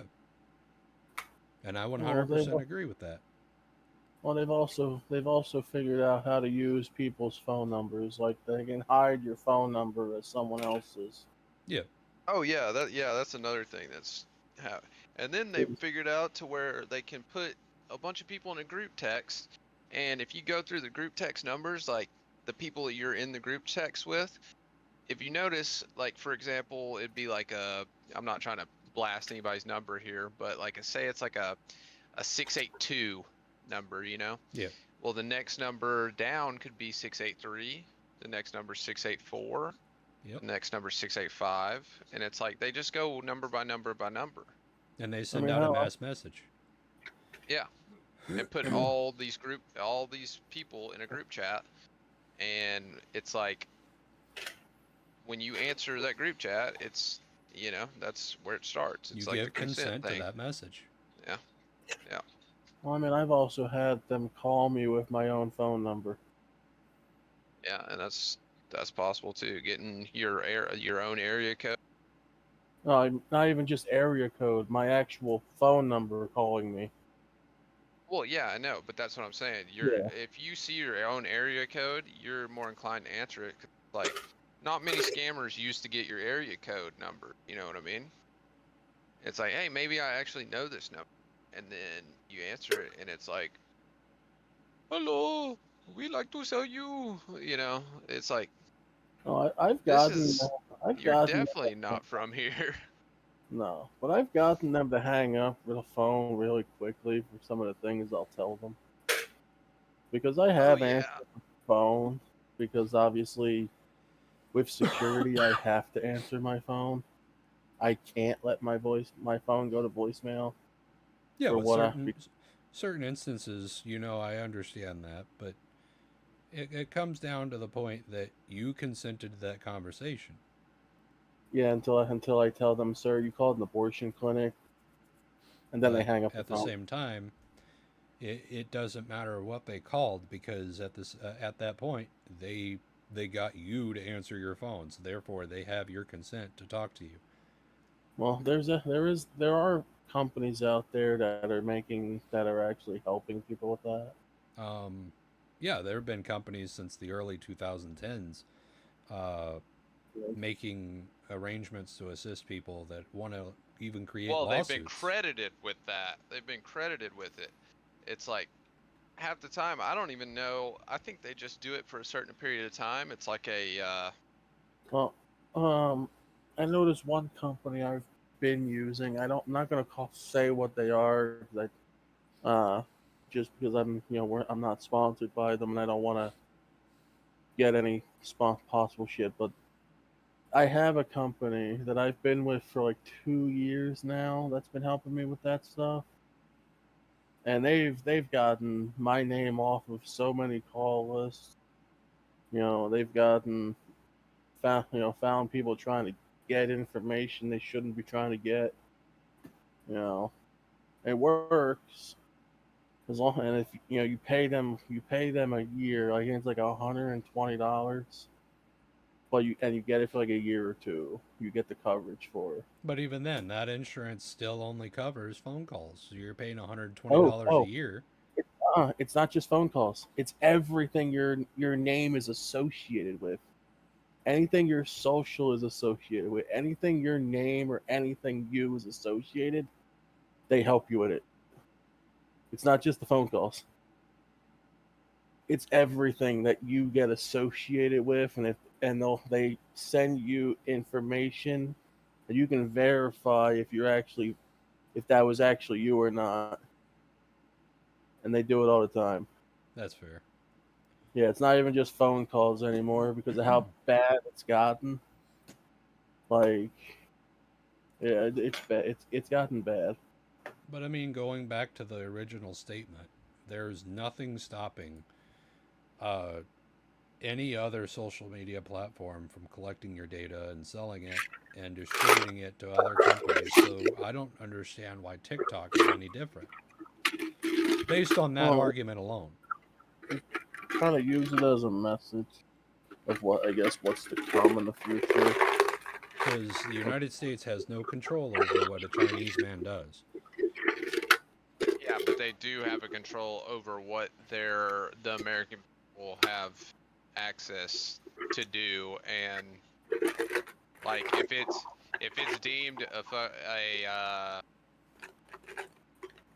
I don't even know what that would be called realistically. If it's deemed like harmful to American citizens, then the government will step in. But I mean, see, here's the thing. We don't even know if it's like actually harmful. That's just what they're saying. You know what I mean? Yeah, and that's ultimately what I'm saying as well. I'm not advocating to allow TikTok to harm people.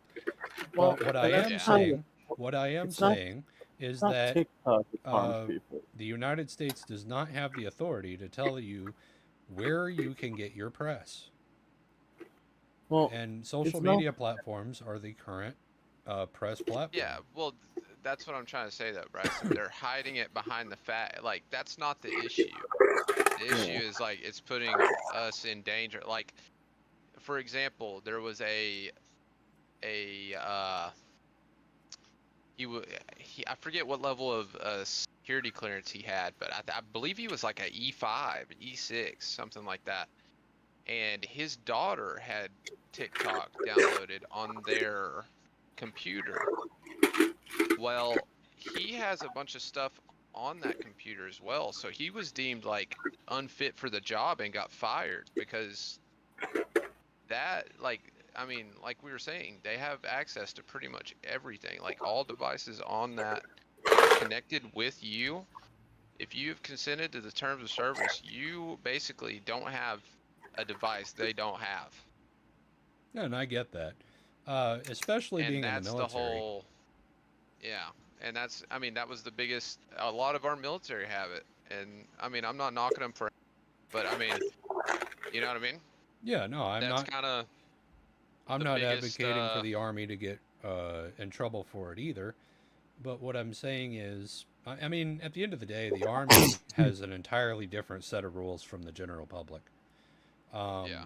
But to tell people senselessly that TikTok is a danger to us without giving us a direct evidence, you know, I mean, they could say that the sky is purple all day long, but that doesn't mean that the sky is purple. That's one of the reasons. One of the problems they had with TikTok was is what people were posting. Is the people trying people posted what was it? Because TikTok didn't have a policy where you couldn't promote violence. TikTok didn't have that in their terms of service. That wasn't something you could TikTok would take down. That's something people did not. Well, that's something that people don't like about TikTok, and that's one of the things they wanted to change with TikTok. There's nothing in their terms of service. I think they put it in there now, but before there was nothing stopping people from telling people, "Hey, go kill this person," or "Hey, go do this to this person," or "Hey, go commit this crime." And now, I mean, they have a assault or a danger violation now. I actually do engage in TikTok regularly. Yeah, now they have it. They didn't have that before. But at the end of the day, none of the current providers had any of that to begin with either. Because I can remember whenever you could get on Reddit and look at some of the most gruesome stuff ever. You can still do that. Kids were passing it back and forth. There's Telegram groups with everything. Like, you can I'm still not like trying to blow myself out of the water here, but Yeah. I'm currently in a Telegram with like over 200,000 people from like all over U.S., Mexico. They show what Mexico life is actually like. Like there's apps that is crazy fine too. Like Reddit is one of those apps that's like they do have terms of service, but there's nothing against you showing it. But one of the biggest problems they had was TikTok was the amount of people just advocating for the death of people was mainly the problem that people had, and TikTok had nothing against it. I mean, now they do. Look at what happened recently with people being fired. They were advocating for the death of the President of the United States, and they were advocating and celebrating the death of a political advocate. You know, I mean, that's all over. That's Instagram, Facebook, Twitter, or yeah, X. and they're being fired for that, and that And I understand they're being fired. I'm glad you brought it up because if you wanted to, I think that'd be our last topic. If you wanted to end it on that, Bryson, Charlie Kirk, everything we've figured out since then, since our first pod and everything. No, I mean I'm all for it. But just answering that specific question, where does it start and where does it end on government determining what is and isn't safe? Because TikTok is not the only advocate that has people on their platform advocating for situations like that. That is a really sick and gruesome mindset. But people are posting it on every single platform. It's not just TikTok. Oh, and that's why there's starting to be consequences for those actions. And I understand that, but TikTok does not. What I'm trying to say is TikTok is not the only sole proprietor of that content. No. Yeah. like you said, But if you want to go people ahead are and send me saying, those links, I Yeah. can post Oh them no, up. I didn't have any links for that. I was just gonna talk about everything we knew, everything that's come out since the first pod, because there has been a lot of information that has came out. Well, there's been a lot of people getting banned, like not just banned, like I mean, fired. we can go over that too. We can go over the firings that have happened, and everything as well.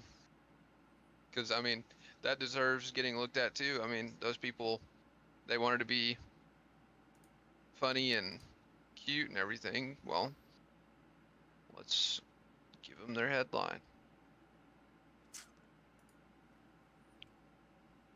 Well, there's been, I mean, hell, there's been Marines.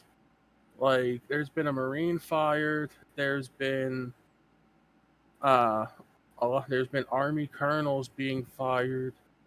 There's been a lot of service members in the military being fired over this because of stuff they posted on social media, advocating for the death of Charlie Kirk afterwards, and even advocating for the death of his wife and children. And that's another thing people are getting fired over. It's like, well, that's not something you should be saying. And people are posting heavily that other politicians need to have it done, and I'm sitting here wondering why haven't they learned their lesson? Because it's actually a federal crime to wish harm on a politician or anyone at that. Yeah. I mean, in any sense of the you can't wish it on anyone. I mean, it's a sick I'm mindset. I'm not trying to point fingers or anything, but like everybody's been doing crazy stuff here lately. But I mean, we talked about it when it happened yesterday, I believe it was, Bryson, whenever Brian Kilmeade from Fox went on and did talked about the homeless people. I mean, how he they should be apologized euthanized. for it, and I don't understand if Fox has. I don't understand if Fox has decided to dismiss him. But again, no, he's still on. He's still on. He was on the show today. So, I mean, I'm not calling for like the same stuff to happen, because he was obviously calling for like violence against somebody else, but still, it's violence against someone. Yeah. It shouldn't be like, this is a bipartisan issue, but this isn't. Like, he needs to be fired. It's like I don't care if he was a conservative guy, the most conservative, right wing, loved Trump, talked the best about Trump there ever was. If he's calling for violence on people, there's no room for any of it, because it's just gonna incite it back and forth, and it's gonna be this big seesaw that just keeps on going. Well, people, if it continues, it's gonna get pushed in that direction regardless. But we shouldn't be celebrating this stuff, and you shouldn't be saying, "Oh, hey, go, who's next?" No, that's not something we should be talking about. We shouldn't be advocating for the death of people. Regardless of what party they're in, you shouldn't what they believe, or what religion, or what color. It's like, it doesn't matter. I mean, Christianity's growing in record numbers right now because of a lot of this stuff going on, which is interesting. That's a topic for another day. But the amount of people that have been fired is crazy. Disney's fired people. DC's fired people. News companies have fired people. Office Depot definitely fired somebody, because the one woman refused to print anything Charlie Kirk, saying she didn't want to celebrate him, and she didn't want to post anything apparently propaganda. Apparently mourning someone is propaganda to her. So she got fired. And Office Depot then apologized, did it for free, and said that they obviously they care about what happened and don't want people to be advocating for that. It's all over, people being fired left and right for this. Like, you just don't do that kind of thing. And I'm all for the people getting fired for that. because that's not even freedom of speech at that point. You're advocating for people's death. That's not freedom of speech. So what do we know so far about the assassin? Apparently, So, new information had come out that apparently another gentleman had been arrested. And I'm currently looking for his name now. That's why you see me looking all over the place. Oh, good. well, from what obviously he was indoctrinated. He was indoctrinated into belief of and thinking of. Unfortunately, the best way I can put it is the far left. Like his bullet casings had, the Italian fascist song on it. Like a lyric from that. He had, pro-trans things on his bullet casings. Yes, and wasn't he in a relationship with a Yeah, male transitioning to a female? yeah, and So I know he claims he was a furry, and most furries are like pissed off at that because it's like they don't want association with that shit. It's like they're all like a lot of people, a lot of them are pissed. So a lot of what I've been seeing is they are saying they found DNA on the black towel that was used to cover the rifle while it was stowed away in the woods. Right.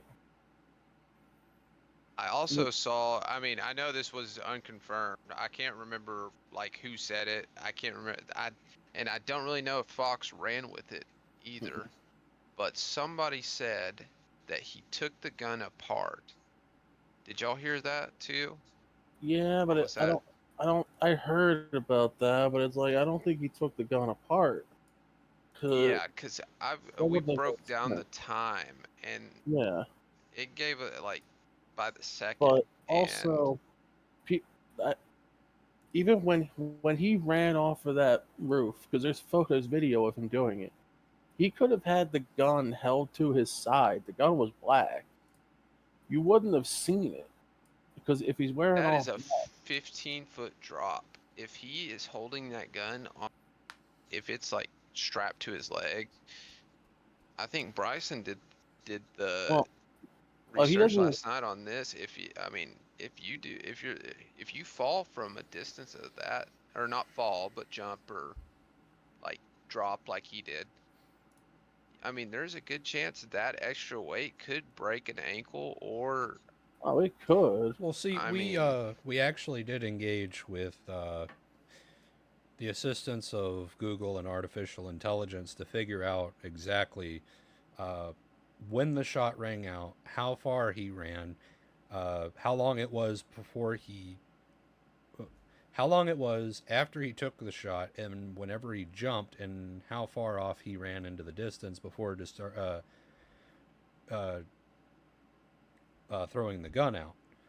As far as we figured out, the gun was in a single, because it was believed and rumored all over the internet that he took apart the firearm, because you don't necessarily see the firearm itself in his hands in the CCTV footage.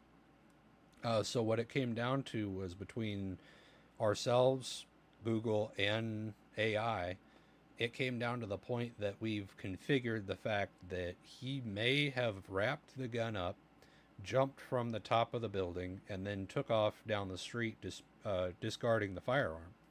Yeah. Now, the issue is you don't necessarily see it frame by frame on him actually holding the firearm due to the CCTV limitation. However, it was estimated by myself, Smokey, and AI putting together a minute-by-minute basis to the exact second between the shot fired and the time he jumped and landed on the ground based on the information provided by the FBI.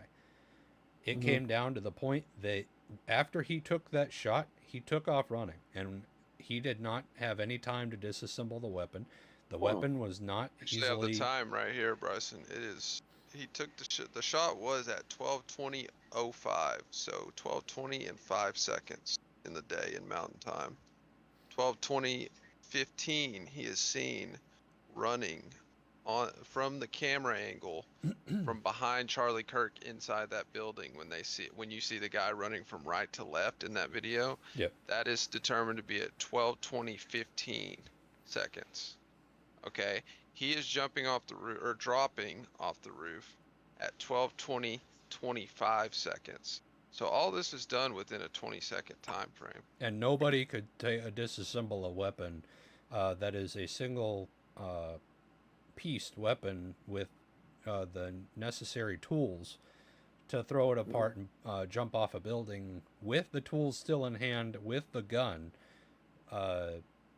and land on the ground. Take the time to put it back together. And then take the time to put it back together and hide it in the woods. So his time was not his friend, especially since there were officers on scene, security was on scene, and FBI was on their way 16 minutes after the shot rang out. Yeah. Reports were later confirmed that they found the weapon fully put together, so the weapon was always put together. Where it was the question. So whenever we put it into artificial intelligence, which, again, AI can be wrong, but it made sense of it. If he had stowed the firearm into his pants leg and attempted to make that jump, even a 15 to 20 foot drop could have heavily sprained or even broke his leg, because the suspension of his knees would have needed to break his fall. And if his leg was completely stuck out with the firearm bracing his pant leg, then it's a high probability that he would have shattered his knee, even with that short of a distance of a fall. So the limp initially was just a sprained leg, probably a sprained ankle from the fall itself, but he was not hiding the firearm inside of his pants. No. There's no way you... practically speaking, on top of that, artificial intelligence also released that had he had it in his drawers, that the gun itself could have contorted in a way to scrape his leg. You know, guns have rigged edges. They have metal pieces, they have wood pieces, they have polymer pieces. So at any point, if the firearm was in his pants, that could have made a major gash into his leg as well. So there's no way he stored that firearm in his pants.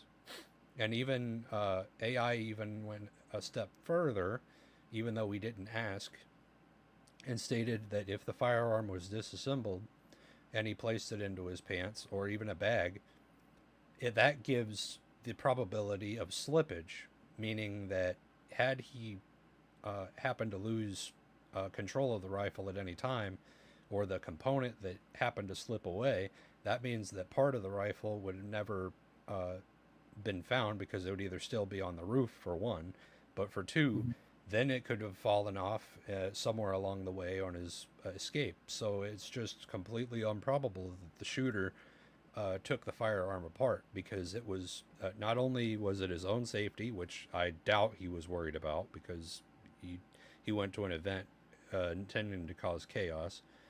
Number two, he couldn't have done it, because there was not enough time between the time of the shot and the time of escape. Unless even if you were to take the probability of a trained service member of the armed forces, it still would have been improbable for the person to disassemble the weapon and then jump and then reassemble the weapon on their way of escape. It just wouldn't work. Yeah. But nonetheless, that's AI's standpoint and our own opinion. That's just from like the actual shooting. I mean, since he's been caught, there's been some other weird stuff that's been going on. Like in a Discord group chat with his friends shortly after the shooting, participants joked about Robinson being the shooter and turning him in for the reward. When someone suggested collecting the money, Robinson replied, only if I get a cut, in quotation. This was part of a 20-person chat where he had earlier admitted involvement by saying, quotation, it was me, end quote, amid references to another high-profile case involving a $100,000 reward. The chat was obtained and reported by the New York Times on September 13th, 2025. The FBI's reward for information leading to the identification and arrest for Kirk's shooter, which Robinson's father and family friend ultimately provided, leading to his arrest on September 12th, 2025. So, there's just been some weird stuff. And then he told FBI or whoever's investigating, like investigators today, that he joked that his doppelganger did it. Yeah, it's like people. I mean, I definitely think he's the shooter. You know, there is evidence that supports he is. Well, that brings us up to the next statement that was actually going to be the end statement for the night, because we have footage of a gentleman from Fox News, or based from Fox News, reporting. Fox News had nothing to do with it, to our knowledge, but Fox News reported that an individual had taken out a mural of Charlie Kirk with the exact same type clothing that the shooter was wearing, and that suspect is still in custody at this time. I'm going to go ahead and show the video right now.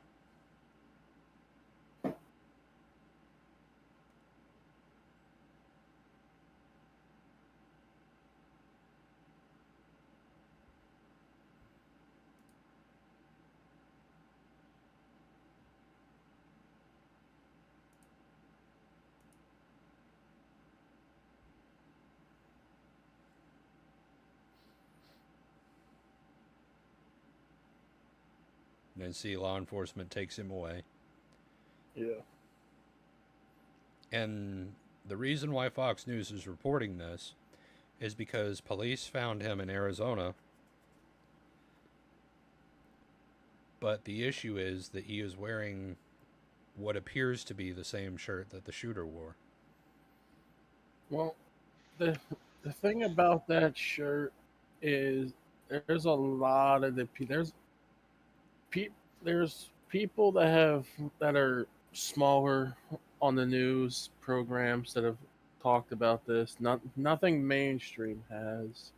And it appears, not to cut you off, Asmodeus, but it appears that officer, I don't know if that's a radio. No, that's a knife. Hang on, we're going to roll this back real quick.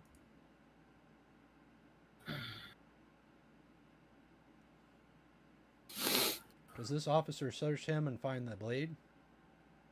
Yeah, it looks that way. He's smiling. Yeah. The officers are searching. But the shirt that he's wearing, the one apparently that the shooter was wearing was more long sleeve. This one seems to appear to be a shorter sleeve version of it. But there's been a lot of people that are that believe the way these people are believing. That's that either have been using. It's either a knife or a cell phone. Could be a knife. I believe it to be probably a cell phone, the way he's holding it, though. Possible. The reason why this statement was made, though. Yeah. I just wanted to make sure it wasn't a blade, because... No, you're good. Yeah. I thought the same thing, Bryson. I didn't even see that in the initial reporting of it on Fox, so that was a good catch. All right. So basically, a man was arrested. Scroll down a little bit. That way you get the shirt. Like on your video, like scroll down a little bit where you see him. I think there was a photo of him. Oh, a little bit. Scroll down a little bit more.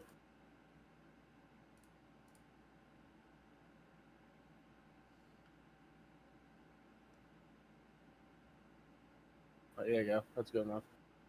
That shirt that people are wearing, yeah, right there. That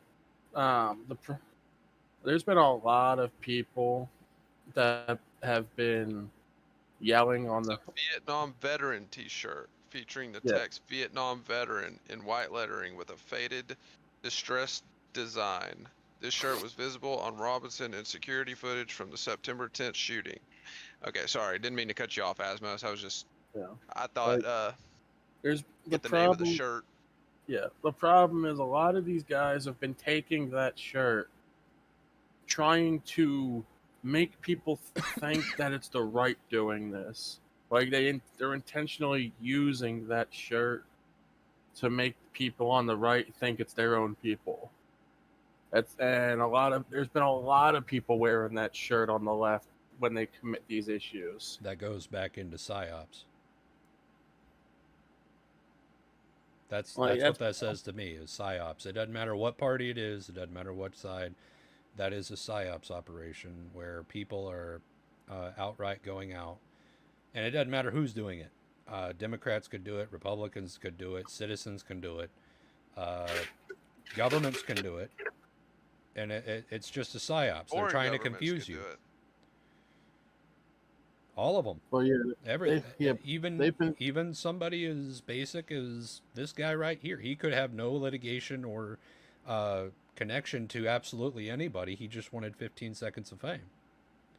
Exactly. Well, because that kind of goes back to a little bit of that, because they've been using that shirt even back when the George Floyd riots were going on.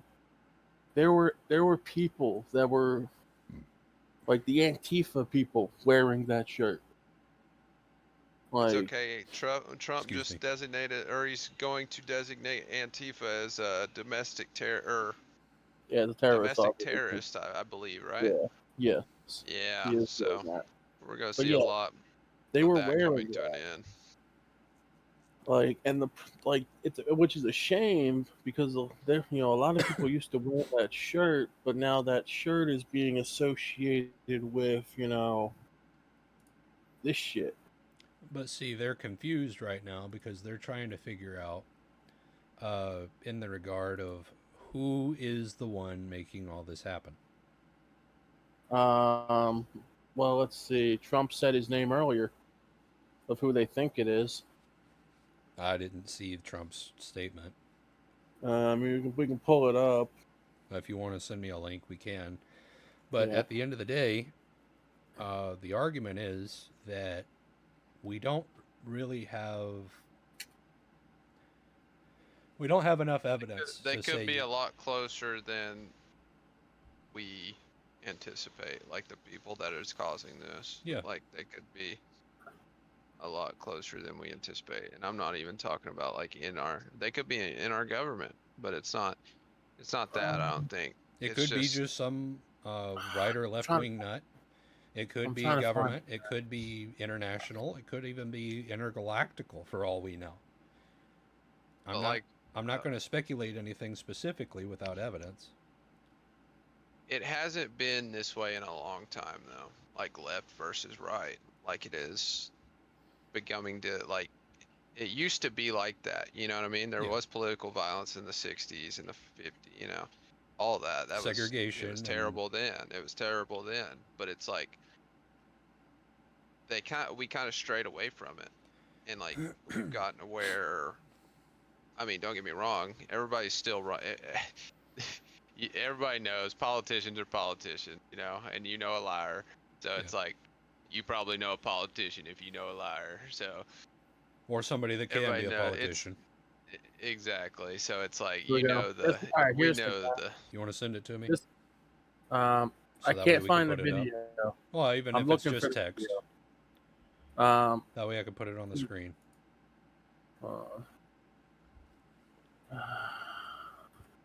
I'm trying to get the text of it.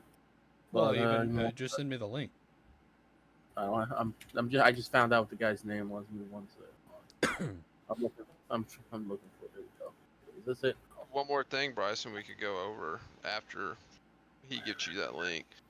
There was I'm not sure if y'all are familiar with Tommy Norman. Have y'all ever heard of him? A little bit. He's a famous police officer. He went viral for helping the African American community out. Like he would always stop by and give the little African American kids, like in the less fortunate neighborhoods, he'd give them footballs and stuff like that. You know, come by and drop by and show them the police aren't bad.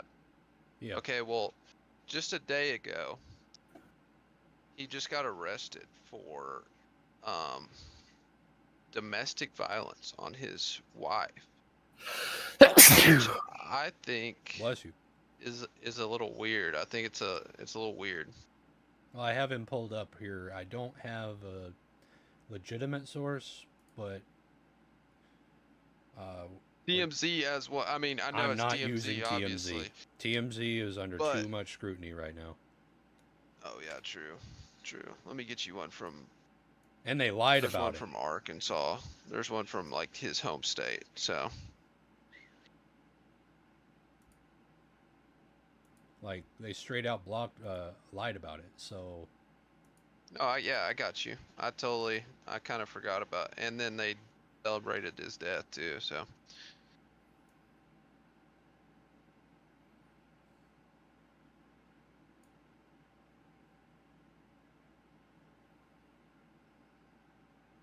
I have KATV Channel 7, Little Rock based.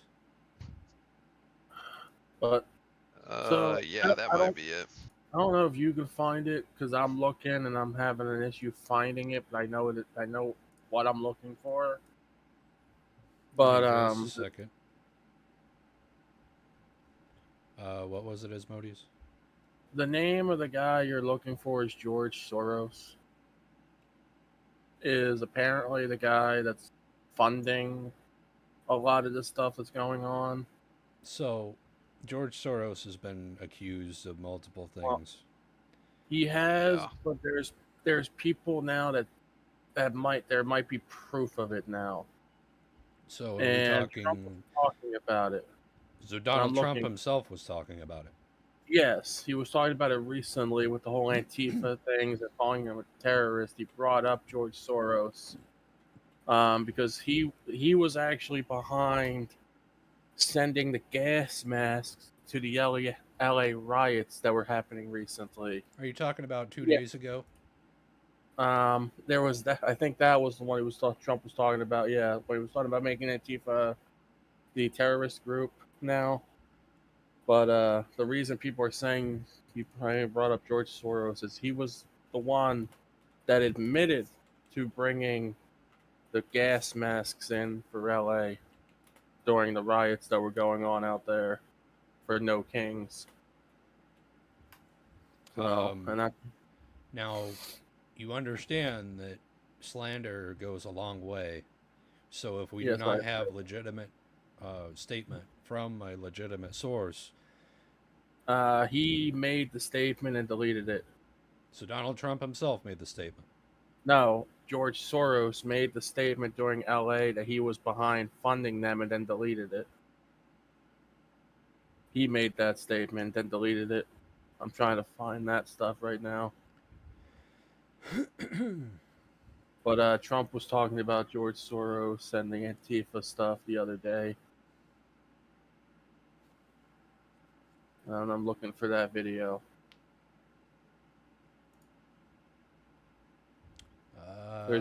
Trump's been talking so much lately, it's hard to find that video.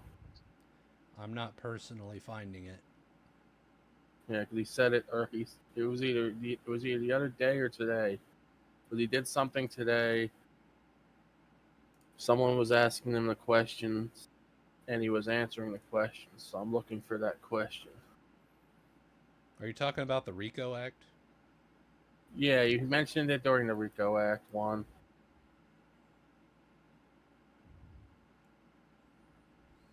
I think it was the same video. But all these news programs I'm watching are not showing him talking. They're talking. I have a YouTube video pulled up where they're invoking the RICO Act, but at the same time, it doesn't I don't know necessarily anything enough about the RICO Act to say Well, whether or not if that's he what you're deleted talking it, about. If he deleted it, I mean, very much we can do about it.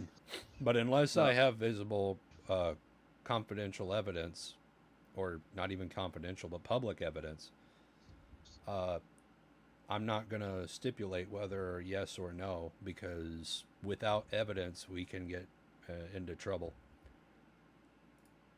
But we're going to go James ahead. Comey probably, if that happened, James Comey probably should have followed suit when he did the 8647 on the beach with the shells. Well, not to mention the fact that you think it would make major headlines for Trump to make a statement against Soros.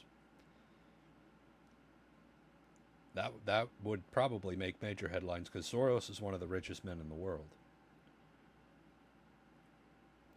But yes, he's one of the people that really take it. If you have evidence, I'd most definitely appreciate being able to see it since we're talking.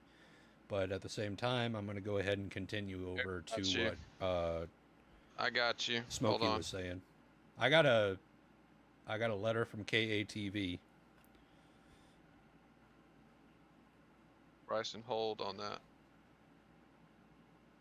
Hang on. There's the. I don't know if there's a video attached on it, but that is the. That's what I saw a minute ago. I can't. Oh, that's two. Yeah, you can't get on that. Okay, never mind. Well, then never mind.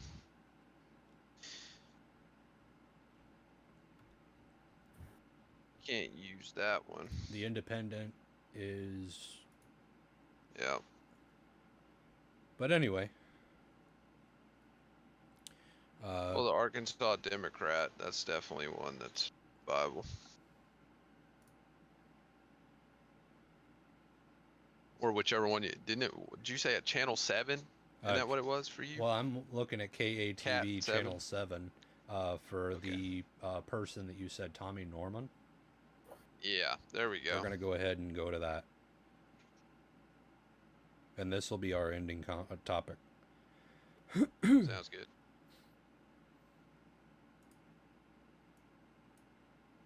Playing it now. Tommy Norman, a well-known North Little Rock police officer who gained attention on social media for his positive, community-oriented policing, was arrested Saturday for third-degree domestic battery. Channel 7's Andrew Mobley spoke with community members about On His Beat for their reaction. Andrew. The positive impact that Officer Norman has had on the North Little Rock community he serves cannot be understated. That's what makes this story so hard.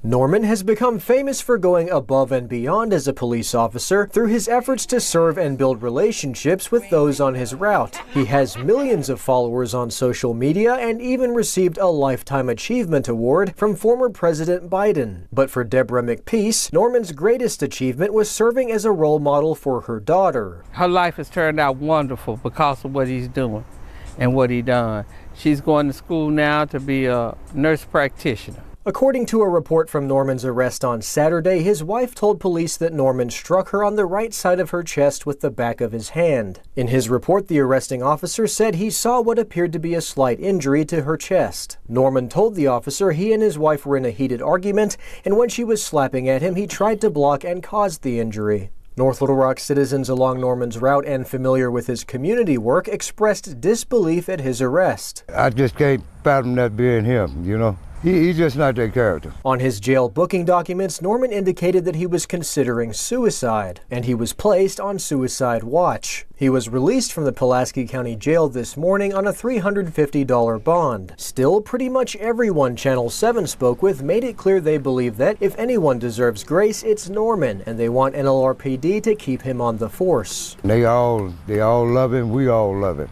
He's a respectful guy. He tried to do everything he can for the community. Officer Norman, I hope it all goes well for you. I hope they continue to keep you on the department. And I pray to God that you continue to be a force in the neighborhood regardless of what turns out. We got you. Norman's first court appearance is on October 7th. On your side, I'm Andrew Mobley.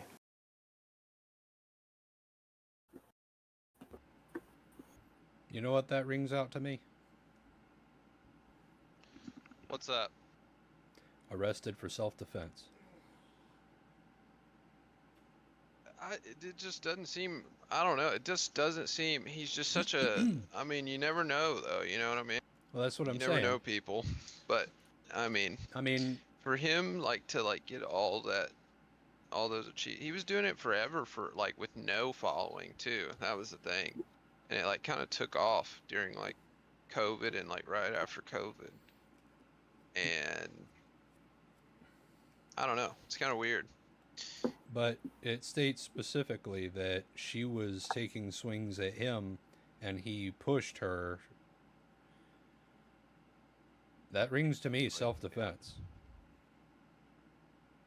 I mean, he didn't, it doesn't say that he doubled up his fist and just cold cocked her. It doesn't say that he pulled his gun. It doesn't say that he kicked her. It doesn't say he slapped her. I mean, we weren't there, so we can't really say whether or not it's justified. But the way the media has spun it is the only thing we know is that she was attacking him and he pushed her. To me, that is self-defense. Yeah, and that's crazy that a law enforcement officer, like, you know, when you always say, like, if you were to go to court and, like, the officer say something and you have to say something, they're probably going to believe the officer, you know what I mean? Because he has more credibility. How, in that sense, is he not more credible than her? I get the fact that, like, he's getting accused of that, but, like, what? I don't understand. Here's my question to you. Should he have just stood there and took the assault? He probably should have left, but I mean, we don't, like I said, we don't know, like, there's not much to go on there. We don't know if she was intoxicated. We don't know if he was intoxicated. We don't know what led up to it, is what you're saying. Yeah, but I'm just, like I said, it's kind of hard to believe that somebody like that would assault, battery their wife. For no reason inherently. Exactly, and there wasn't even. Now there are reports of officers having post-traumatic stress or work stress, even, to where they had issues with their relationships, but it doesn't seem to be the case here. Yeah, and him being put on suicide watch is even weirder. Like, he got out on a $350 bond. Yeah. Like, it's not like it was like a $2 million bond, like he couldn't get out. Like, I don't really. And I don't know if you know anything about the justice system, but bond is usually 10% of you're going out of bail. Yeah, so it's like it wasn't even. It was $3,500. $3,500. Yeah. So it's a really weird situation. Yeah. But with that, nonetheless, it's a hard situation nonetheless. Like I said, we do not have the full story. You stated that we don't know what led up to the incident, but I am still on the line of the way the media pushed it is it sounds like it's self-defense. Yeah, and like I was saying, I wanted to get your take on it because you kind of you were studying all that stuff and, you know, former. Yeah. What between corrections and security. But no, as far as I can't say whether or not he was right or wrong. Again, we don't know the incident as it goes out, because I mean, they could have been a he said, she said statement, and the media just went with the bias as well. And that's what I was seeing in the comments as well. It's always, there's three sides to every story. His side, her side, and the truth. Yep. And I 100% believe that, unless there is a camera. Now, if there's a camera, then the camera could tell that story. But it seems like in like this I was instance, saying, I don't understand how he's not more credible than she is in that instance. Being an honored and being a honored and medaled officer of the law. Yeah, exactly. Seems, I don't know. We'll have to keep up with that story because I could be completely wrong, or the news could have been wrong. I mean, so at this point, we don't know enough. But based on current circumstance of what the news is pushing, I believe that he invoked his right to self-defense. He didn't, because the news didn't state specifically how he defended himself other than shoving. So, I mean, I've seen speculation, and like I said, this isn't from me. This was in the comments, but speculation that like this could be like, you know how he's helping all these community members out, like the less fortunate, and they might not like that. You know what I mean? Quite possible. The government of Arkansas and different local governments and stuff like that could definitely have a hand in it. His boss could have a hand in it. His peers could have a hand in it. His partner that did the investigation could have a hand in it. You just don't know, because no matter what you do, I mean, Charlie Kirk has definitely shown us that no matter how good you are, somebody is going to have it out for you. Yep. You know, and with that, I mean, that just rolls back to this statement right here, is we don't know 100% of what happened, so we can't necessarily speculate one side or the other, but it's a little odd that his wife would be hitting him to begin with. Yep, because exactly. That, I don't know. So, we're going to get back to that. What do you think? Well, I'm not gonna lie, I didn't watch it because I was trying to find a George Soros thing. Oh, you're good. But anyway, with that, we're gonna go ahead and cut it. We're at 2 hours and 40 minutes. Right. No, I believe that we definitely covered a lot tonight, and a lot of good, and a lot of good was covered, and a lot of not so good is covered, along with some things that we'll brush up on in the next podcast as news develops. So with that, as always, like, subscribe, comment what you think about the podcast, and we will see you in the next video. Bryson Kilcrease out.